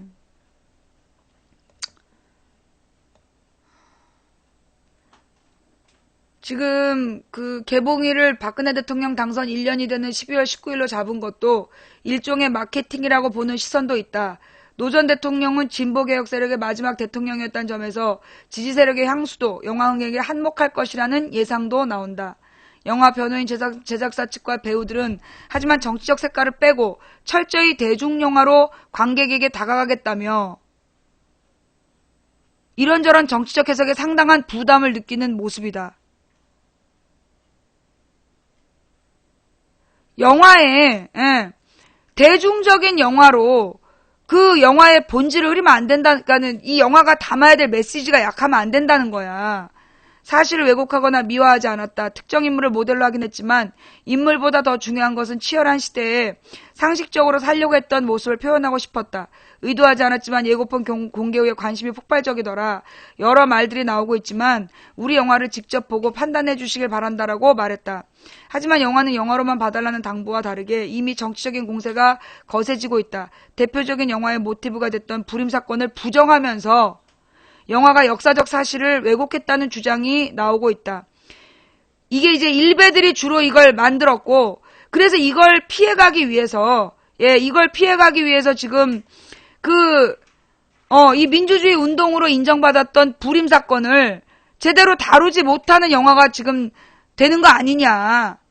이게 고민이라는 거야. PK동희님 감사합니다. 시사회 내용 보신 분, 시사회 내용 보신 분, 이 사건이 불임 사건을 제대로 잘 다뤘어요? 불임 사건이 뭐가 잘못돼 있다. 이런 걸 지금 잘 다뤘나요? 그러니까 이 사건은 그 불임 사건을 기본으로 다룬 영화야. 그러니까 불임 사건에서 변호사로 변화되는 내용인데 지금 이 영화를 심의하는 과정에서 공안몰이를 한 거야. 그래가지고 이 불임 사건에 대해서 지금 난도질 했다는 거 아니야. 예. 그래서 지금 내가 걱정되는 바가 뭐냐면 지금 막 사람들이 막 분위기를 막 영화 보자 이러잖아요. 근데 이 영화를 핵심적인 내용이 전달이 안 되면 도리어 참패할 수 있어, 흥행에. 흥행에 참패할 수 있고, 나중에 부끄러운 모습이 될 수도 있다는 얘기야. 이게 뭔 말인지 알겠어요? 가령 그 영화 뭐였어? 광해. 광해라는 영화에 대해서는 사실 영화 자체가 완전했잖아. 영화 자체가 완전했고, 노무현 대통령이라는 얘기 홍보 전혀 안 했어. 그죠? 홍보에서 노무현 대통령에 대한 일절 언급이 없었는데 보고 난 사람들이 전부 노무현 대통령을 생각하면서 울었잖아. 내가 무슨 얘기하고 싶은지 알겠죠? 예. 그러니까 지금 나는 너무나 이 채팅창이 보면서 왠지 느낌이 안 좋아. 보면 눈물이 날 것 같아요. 그 얘기가 주종이야. 지금 영화 변호인 얘기하면서 보면 눈물이 날 것 같아요. 그 얘기가 주종이라고. 내가 불임 사건에 대해서 좀 조사 좀 해달라. 근데 지금 불임 사건에 대해서 조사해서 올린 사람은 또 없어, 별로. 지금 우리가 본 게 지금 2개밖에 없는 거라고, 저 영상. 저거 갖고 불임 사건을 어떻게 설명을 하겠어요? 예. 내 말이 뭔지를 알겠어? 광해라는 영화가 인기를 끌고 나중에 문재인이 보고 나서 펑펑 울면서 그 이야기가 이게 노무현을 그렸다라는 것을 우리가 나중에서야 느낀 거잖아. 그러니까 너무 처음부터 노무현 파리를 하려고 하지 말란 말이야. 그렇게 해서는 오래 못 가요. 괜히 역풍 맞고 핵심 전달, 메시지가 전달이 안 된다는 거야. 내가 이번 주에 하자는 얘기도 뭐였어? 불임 사건에 대해서 공부를 해야 된다. 불임 사건을 저들이 왜곡을 하고 있으니 그 내용이 중심이 돼야 된다라고 얘기했는데 지금 이 송강호 얘기만 해. 변호인 얘기하는 사람들이 송강호 얘기만 한다고. 불임 사건에 대한 정보는 조사하고 연구할 생각을 안 하고, 예. 뭔 말인지 이해가 돼요?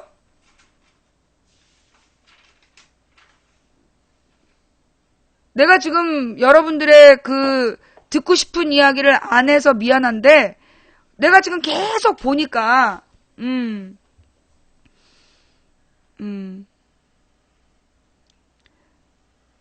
일베 주장이, 날조라고, 아니, 그러니까 역사 왜곡 날조야, 일베는. 그런데 지금 이 기사의 제목이 불임 사건을 지금 난도질 하려고 그런다는 얘기라니까. 지금 이게 이 시사회에 나온 내용하고도요, 영화마다 틀린 거 알아요? 여러분 진짜 영화가 여러분 다 똑같이 한 번 나오면 다 똑같을 것 같죠? 근데 영화가 개봉관에 따라서요, 내용이 조금씩 틀려요, 편집이. 아주 작은 부분이 날라가기도 하고, 시간에 맞춰가지고, 상영 시간에 맞춰가지고, 지들끼리 편집까지도 한단 말이야. 그러니 지금 우리가 주장해야 될 건, 여러분이 노무현 눈물 날 것 같아요. 노무현 감성팔이를 할 게 아니라, 불임 사건이 뭐지? 이게 핵심이 돼야 된다는 거야. 말 알아들었어? 노무현 얘기를 팔려고 하지 말고 불임 사건이 뭐야? 그 얘기를 여론으로 만들고 그래서 그 불임 사건에 대해서 막 사람들이 관심을 갖고 그걸 공부를 하고 가야 왜 노무현이 변했는가 이해한다는 얘기야. 작은 오빠님 감사합니다. 그런데 아마 이 내용도 이해하지 못하겠지. 이해가 어려. 내가 영화에 초친다는 생각밖에 안 들지? 예. 내가 영화에 초친다 이 생각밖에 안 들지? 그게 한계야. 노무현 대통령 지지한다면서 이석기 문제나 통진당 문제는 노무현과 무관하다. 그 생각이 잘못된 거라고. 도복철님, 얼티메이트 제동님 감사합니다. 무슨 얘기인지 알겠어요? 노무현 대통령이 그립다 그렇게 볼 영화가 아니라 왜 노무현이 변할 수밖에 없었나, 그리고 왜 이 시대에도 그 역사는 반복되고 있는가, 이 부분을 우리는 중심으로 봐야 된다는 거예요.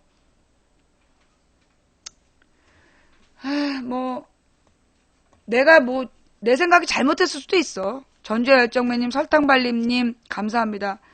내 생각이 잘못됐을 수도 있고 영화 변호인 홍보하고 싶은 사람들의 마음을 내가 잘 이해를 못했는 수도 있고. 와네님 감사합니다. 나는 그래요. 노무현 문재인을 100% 이해하려면 그들이 숨기고 싶은 역사가 뭔지 그 열풍이 불어야 된다. 그래서 배경을 가지고 가서 봐야, 배경을 가지고 가서 봐야 감동이 있는 거지. 근데 지금 내가 지난 주말에 이걸 요청을 했잖아. 불임 사건에 대해서 연구 조사하는 분위기를 만들자. 근데 별로 없어. 석불가나님 감사합니다. 불임 사건에 대해서 연구 조사하자는 얘기를 했는데 그 내용이 별로 자료가 지금 연구가 안 돼. EJ인가? 예, EJ에서 그 불임 사건을 자세히 다룬 내용이 있다 그러더라고요. 예. 그 불임 사건이라는 게 뭐냐 하면 1981년도에 전두환이 군부 독재 정치를 하니까 1980년에는 광주에서 항쟁이 일어났고 그 81년도 서울에서는 항림사건이라는 게 벌어져서 서울대 학생들을 중심으로 해서 반전두환 운동, 민주화 운동이 일어났어. 이 사람들을 대대적으로 간첩몰이를 해갖고 조직사건을 일으켜서 고문하고 그런 사건이 벌어져요. 그 뒤에 그 뒤에 부산 지역의 민주화운동 세력들이 또 공안 탄압으로 해갖고 없는 사건을 만들어서 간첩몰이를 했단 말이야. 그 사건이 불임 사건이고 그 불임 사건을 변호하면서 이 노무현이라는 사람이 인권 변호사로 변화되게 되는 과정인데 지금 이 변호인을 홍보하는 사람들은 불임 사건 자체에 대한 건 얘기 안 하고 노무현만 보면 눈물이 나요. 그 얘기만 하고 있더라. 그래서 내가 조금 화가 났어. 그렇게 해서는 그 영화의 핵심을 전달할 수가 없고 전체적인 반공안 탄압 투쟁에 도움이 안 된다는 거지. 그냥 영화 흥행몰이나 하고 끝날 수 있는 거야. 뭐 그렇게라도 흥행몰을 하고 싶다면 하는 거고. 예.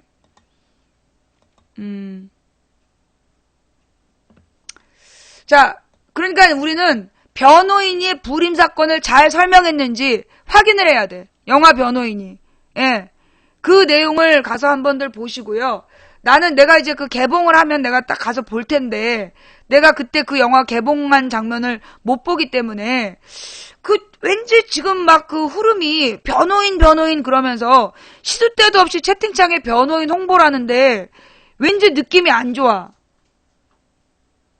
뭔지 모르겠는데, 지금 막 시도 때도 없이 변호인 얘기를 하는데, 뭐, 변호인 얘기를 몇 명이 해. 그럼 막 눈물이 날 것 같아요. 그런 얘기가 막 나와. 그러면서 불임 사건 자체에 대한 이야기는 안 하고 노무현 대통령 얘기만 해. 그래갖고 내가 지금 뭔가 좀 이상하다. 이거 뭔가 조금 걱정되는데? 나는 노무현을 상업적으로 이용하는 거 반대예요. 예. 뭔가 느낌이 하여튼 그래.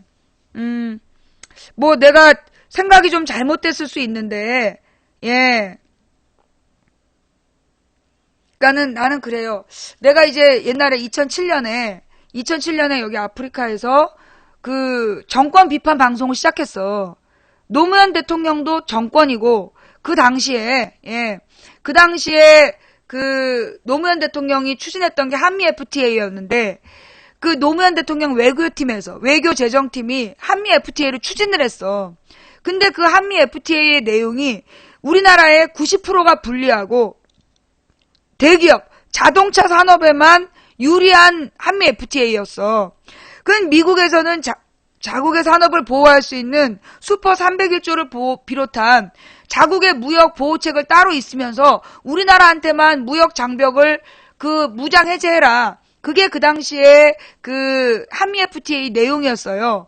그래서 거기에 대해서 내가 비판하는 방송을 했단 말이야. 그랬더니 노무현 대통령 지지자들이 갖고 쌍욕을 했어, 나한테. 막 쌍욕을 하면서 그 노무현 대통령의 발톱의 때만큼이라도 이해를 하라는 둥. 근데 이명박 대통령이 노무현 대통령이 했던 한미 FTA에 10% 그러니까 노무현 대통령 팀에서 지켰던 10%까지 마저 내준 거거든? 90%는 노무현 대통령 때 된 거고, 10%가 이명박 때 된 거야. 근데 이명박의 한미 FTA는 또 그렇게 다 비판을 한 거 아니야. 나는 그게 잘못됐다는 거지. 노무현 대통령 때도 한미 FTA를 졸속으로 잘못 추진했어요. 그래서 그걸 비판을 했고, 결국 노무현 대통령은 어떻게 했냐? 그 비판을 받아들였어. 김근태나 이런 사람들이 비판했던 당시 한미 FTA가 잘못됐다. 그 내용을요, 노무현 대통령은 도리어 받아들였어요. 받아들여서 이거는 다음 때로 넘긴다. 포기했어. 노무현 대통령 때 열린우리당이 152석이었는데 열린우리당이 다수 의석이었고 그 당시에 110석 한나라당이 막 통과시키자고 그랬어. 근데 열린우리당 의원들 중에 노무현 대통령 적극 지지자들은 당론으로 통과시켜야 된다는 의견이었고, 당시에 그 옛날에 제야 운동권 출신들은 한미 FTA 반대 운동을 했던 거야. 열린우리당에서. 그래서 당론으로 한미 FTA 통과를 저지했어. 막았어. 노무현 대통령의 그 의견을 받아들여서 그 노무현 정부에서 한미 FTA 강행을 안 한 거야. 그런데 노무현 대통령 지지자들은 그 한미 FTA 반대한 사람들에 대해서 무지막지한 욕설을 했어요.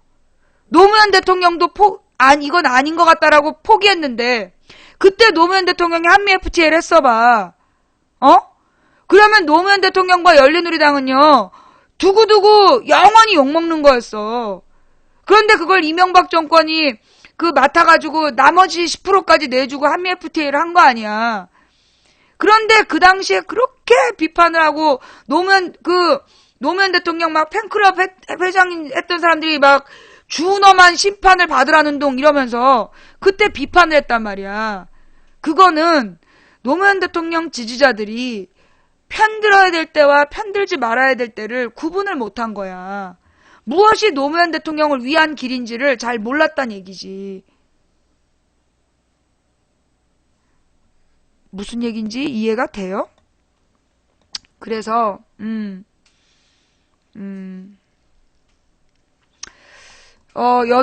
역으로 생각해보면 저들은 오히려 노무현을 이용해서 메이저급 배우가 나오는 영화 변호인을 방해하는 게 아닐지요.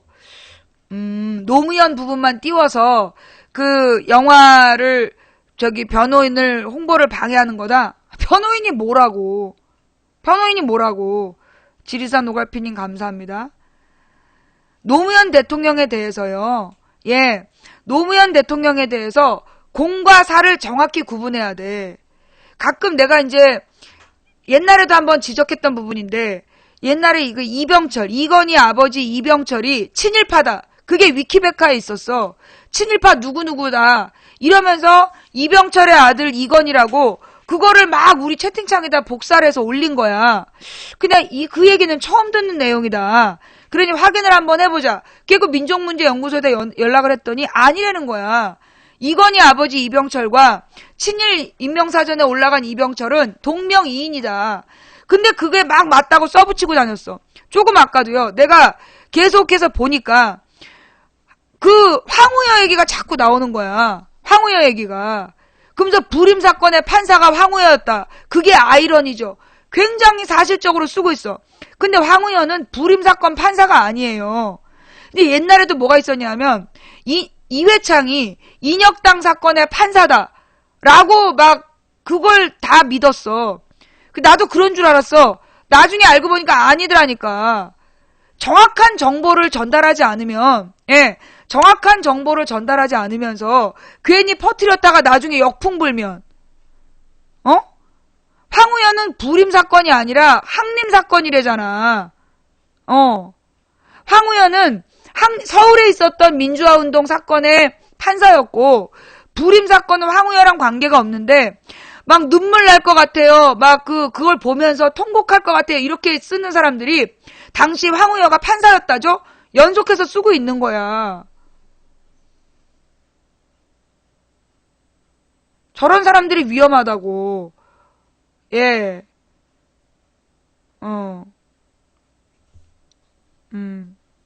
그러니까 항림 사건하고 불임 사건이 틀려요. 항림은 서울에 있는 운동권들이 당한 사건이었고, 불임 사건은 부산에 있는 운동권이 당한 건데, 항림 사건 뒤에 일어난 사건이라고, 부산의 항림 사건이라고 불임 사건으로 부른 거야. 다른 사건이야, 다른 사건. 그러니까, 내가 지금 이렇게 좀 걱정이 되는 건, 몰라, 내가 오랫동안 여길 또 떠나 있어야 되잖아. 12일 동안 떠나 있어야 되는데, 이게 뭔가 낯선 아이디들의 변호인 홍보가 뭔가 껄쩍지근해. 낯선 아이디의 변호인 홍보가 뭔가 좀 껄쩍지근하고, 그러면서 너무나 이 변호인에 대해서 노무현 대통령 얘기를 막 하면서 눈물 날 것 같지 않냐, 눈물 날 것 같지 않냐 하면서 막 기대치를 올려가는 거야. 근데 난도질했다는 얘기는 들리고, 그러니까 나는 도리어 이거 괜히 영화 개봉된 다음에 막 대중의 혹평이 나온다든가 이래서 실망했어요 막 이런 얘기 나면서 또 기가 꺾일까봐. 내가 걱정하는 건 그거야. 혹시 이것 때문에 괜히 기가 꺾일까봐. 그래서 나는 이 문제는 노무현의 포커스를 맞추지 말고 불임 사건에 포커스를 맞춰라라고 내가 지난주부터 부탁하는 거예요. 뭔 말인지 알겠습니까? 예. 솔직히 얘기해가지고 옛날에 꽃잎이란 영화가 있었어요. 그게 광주항쟁을 처음으로 다룬 영화였어. 그 꽃잎에 대해서 막 영화를 보자 했거든? 난 꽃잎 보고 욕했잖아. 씨발 이게 무슨 광주를 다룬 영화야. 광주는 앞부분에요. 광주를 다룬 영화라고 막 홍보를 했는데 진짜 보고 기가 막혔다니까.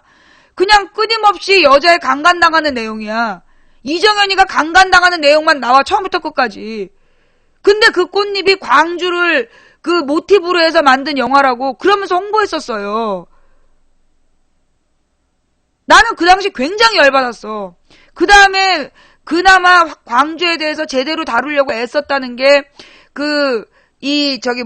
화려한 휴가였는데, 화려한 휴가도 보면 사실은 그 당시에 잔혹했던 현실 자체를 다루질 못했어. 왜? 대중적으로 알리기 위해서 만든 영화였기 때문에 정확한 정보 전달이 안 됐던 거야. 화려한 휴가도. 근데 이번에 이 변호인이란 영화가 노무현 대통령만 생각하면 눈물이 나요. 이런 사람들의 입소문을 내는 게 왠지 좀 나는 광해 때는 몰라. 광해 때도 그랬어요? 막 그 광해를 홍보하면서 영화를 보면 노무현이 생각나요. 이런 얘기 있었나요? 광해를 보면서 노무현 얘기 한마디도 나는 홍보 때 없었던 걸로 알아. 그런데 이게 나중에 문재인의 눈물, 도대체 왜 문재인이 울었냐? 근데 문재인도 한참 뒤에 가서 봤어. 문재인도 한참 영화가 잘 팔린 다음에 가서 보고 펑펑 울면서 그게 그거였구나라고 이게 딱 매치가 된 거였는데, 나는 지금 너무 이 노무현한테 포커스를 맞춰서 홍보하는 게 좀 감이 안 좋아. 광해가 노무현이랑 관계가 없다고? 광해 대사가 그대로 노무현 대통령 대사였잖아. 부끄럽지 않냐? 그걸 보고 전혀 관계가 없다라고 얘기하는 그대의 참 이해력에 경의를 표해. 광해를 보고 노무현과 아무 관계 없다라고 느낀 그대의 이해력에 참 경의를 표해. 대단한 이해력이야. 부끄러운 줄 알아야지. 그게 노무현 대통령이 그 당시에 우리나라에서 대미 4대 외교하고 있었던 사람들한테 날렸던 가장 결정적인 비판이었잖아. 그리고 그 당시에 소위 노무현 대통령한테, 광해한테, 나를 밟고 가시오. 그게 딱 노무현 대통령 때 한나라당의 한 짓이야. 근데 관계를 못 느꼈다 그러면, 내가, 하긴, 이런 사람들도 봤으니까 광해가 흥행을 한 거야. 이런 사람들도 봤으니까 광해가 흥행하는데, 부러진 화살은 꽤 봤잖아요, 사람이. 그지? 부러진 화살 이후로 너무나 이렇게 정치색을 드러내고 그 홍보를 많이 한 영화들이 다 흥행 참패를 했어. 천안함 프로젝트도요, 나오기 전에 막 홍보를 했잖아. 기억나지? 천안함 프로젝트가 나온다라고 막 대대적으로 홍보를 했는데, 실제로는 사람들이 또 많이 안 봤어. 그러니까 나는 왠지 이렇게 좀 과잉 설레발 아니냐. 과잉 설레발을 치면 꼭 망하더라. 극장에 걸렸다 내려가기도 했고, 예. 그러니까 나는 도리어 너무 이렇게 오버액션을 하잖아. 그러면 볼 사람도 안 본다고. 영화의 제일 좋은 홍보는요, 영화가 나온 다음에 입소문이 나는 거야. 그래야 영화가 잘 팔리거든요. 근데 이번에 변호인은 조금 이상해. 내가 지금 너무 쓸데없는 느낌을 가진 건가? 예. 퍼플 스무디님 감사합니다. 아니, 내가 뭔 얘기하는지 느낌이 이해가 돼요? 너무 이렇게 너무 설레발 치면 도리어 싸늘해질 수 있다. 그런 얘기고, 정말 영화가 나오면, 영화가 잘 빠졌으면 알아서들 봐요. 알아서들 볼 거니까 너무 노무현 하지 말고, 도대체 변호인, 그래, 내가 하고 싶은 얘기 그거야. 야, 변호인 배경이 뭐야? 변호인 배경 사건이 뭐야? 사람들이 모두 그 변호인 노무현 여기에 초점 맞추는 게 아니라 도대체 그 변호인의 배경 사건, 불임 사건이 뭐야? 모든 사람이 그걸 궁금해하게 하는 그 홍보, 그게 더 효과적이란 얘기예요. 느낌이 와? 노무현만 보면 눈물이 나요. 이 마케팅이 아니라, 야, 도대체 변호인 배경 사건이 뭔데? 모든 사람이 도대체 불임이 뭐야? 불임 사건이 뭐야? 뭔데 도대체 그걸로 노무현이 변한 건데? 너도 나도 어딜 가서나 사람들이 불임 사건이 뭐니? 불임 사건이 뭐야? 그러면서 곳곳에서 불임 사건에 대한 재조사, 그리고 불임 사건에 대해서 정확한 이야기, 그때 어떤 고문이 있었는지, 전두환 정권의 핵심은 뭐였는지, 그 당시 어떻게 공안 탄압이 됐는지, 그 얘기가 회자가 되고, 그리고 나서 영화를 봤을 때, 와! 노무현을 보면 눈물이 나요. 그래서 노무현 보고 한참 울어야지 가서 보는 영화하고, 어떤 게 더 대한민국에 도움이 되겠는지 생각들 해봐. 이렇게 얘기해도 못 알아듣는 사람이 여전히 있겠지 뭐. 아직도 내가 이상하게 보여요? 아직도 망치 부인이 왜 영화를 영화대로 안 보고 왜 이상하게 나쁘게 얘기하는지 지금도 망치 부인이 이상하게 보여요?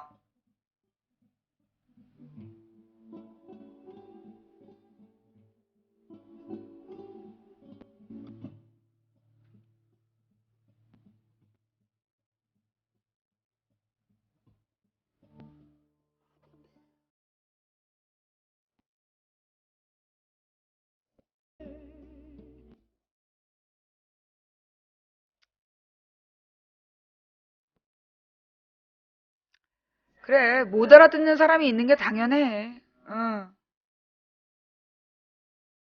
이 정도 얘기하셨으면 됐어요. 이해 못한 사람 더 얘기해봐야 소용없어요. 그죠? 밤비님, 아비트리지님 감사합니다.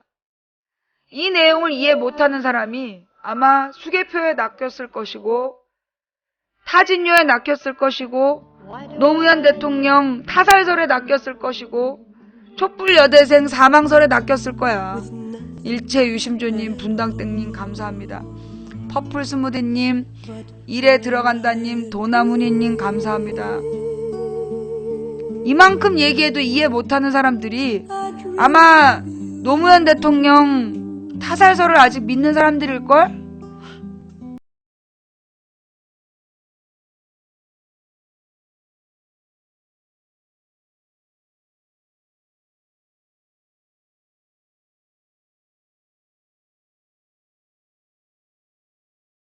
공사위원님 감사합니다.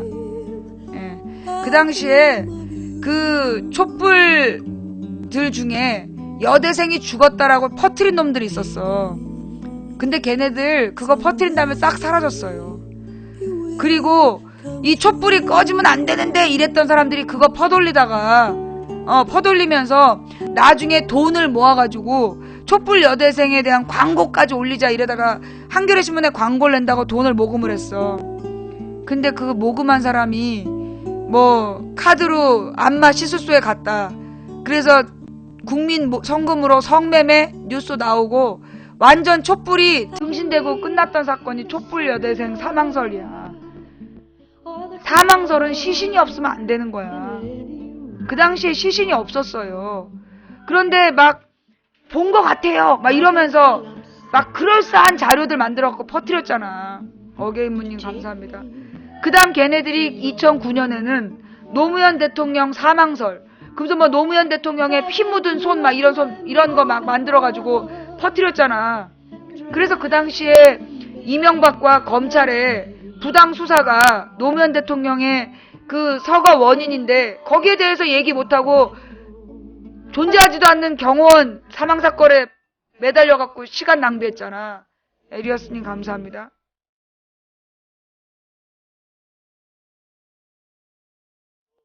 지금도 마찬가지예요.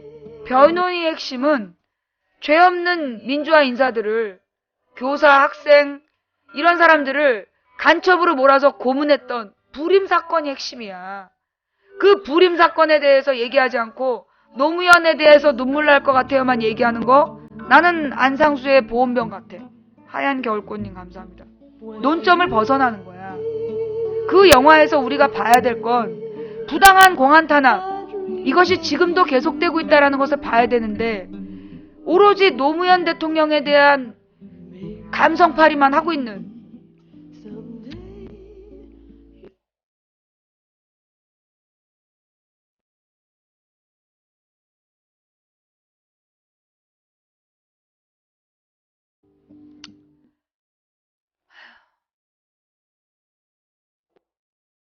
뭐 우리가 다 알기엔 좀 어렵죠. 내가 지금 근데 사실 지금 굉장히 화가 나서 이래. 왜 화가 났냐면 지난 주말에, 이게 재방송 보면 알겠지만 지지난주에 국민 여론 70%가 특검이다 의견을 모아줬는데 지난주 초에 김한길이는 특위만 합의하고 나왔어. 근데 김한길을 욕해야 될 사람들이 민주당을 욕해. 장하나 의원이 나는 박근혜 사퇴가 맞다라고 개인적인 성명을 또 띡 발표했어. 그랬더니만 민주당에서 그거는 장하나 의원 개인 의견이다 그랬다고 또 민주당만 욕해. 그 다음에 통진당이 물대포를 맞았어. 그 물대포를 맞는 건 민주당이 빠졌기 때문이라고 민주당만 욕해. 대선 범죄를 저지르고 공안 탄압을 한 거는 새누리당과 박근혜 정부인데 지난주 내내 민주당 욕만 하고요. 주말 이 카톡에서는, 아니 주말에 트위터에서는 민주당 욕만 합니다. 누굴 위해서? 누굴 위해서? 그래서 망치 부인이 좀 마음이 상했어. 좀 실망한 거지. 그래놓고 와가지고 변호인 홍보만 해대니까 내가 이제 확 열이 받아가지고 그랬으니까 미안해요. 제 방송 보시고요.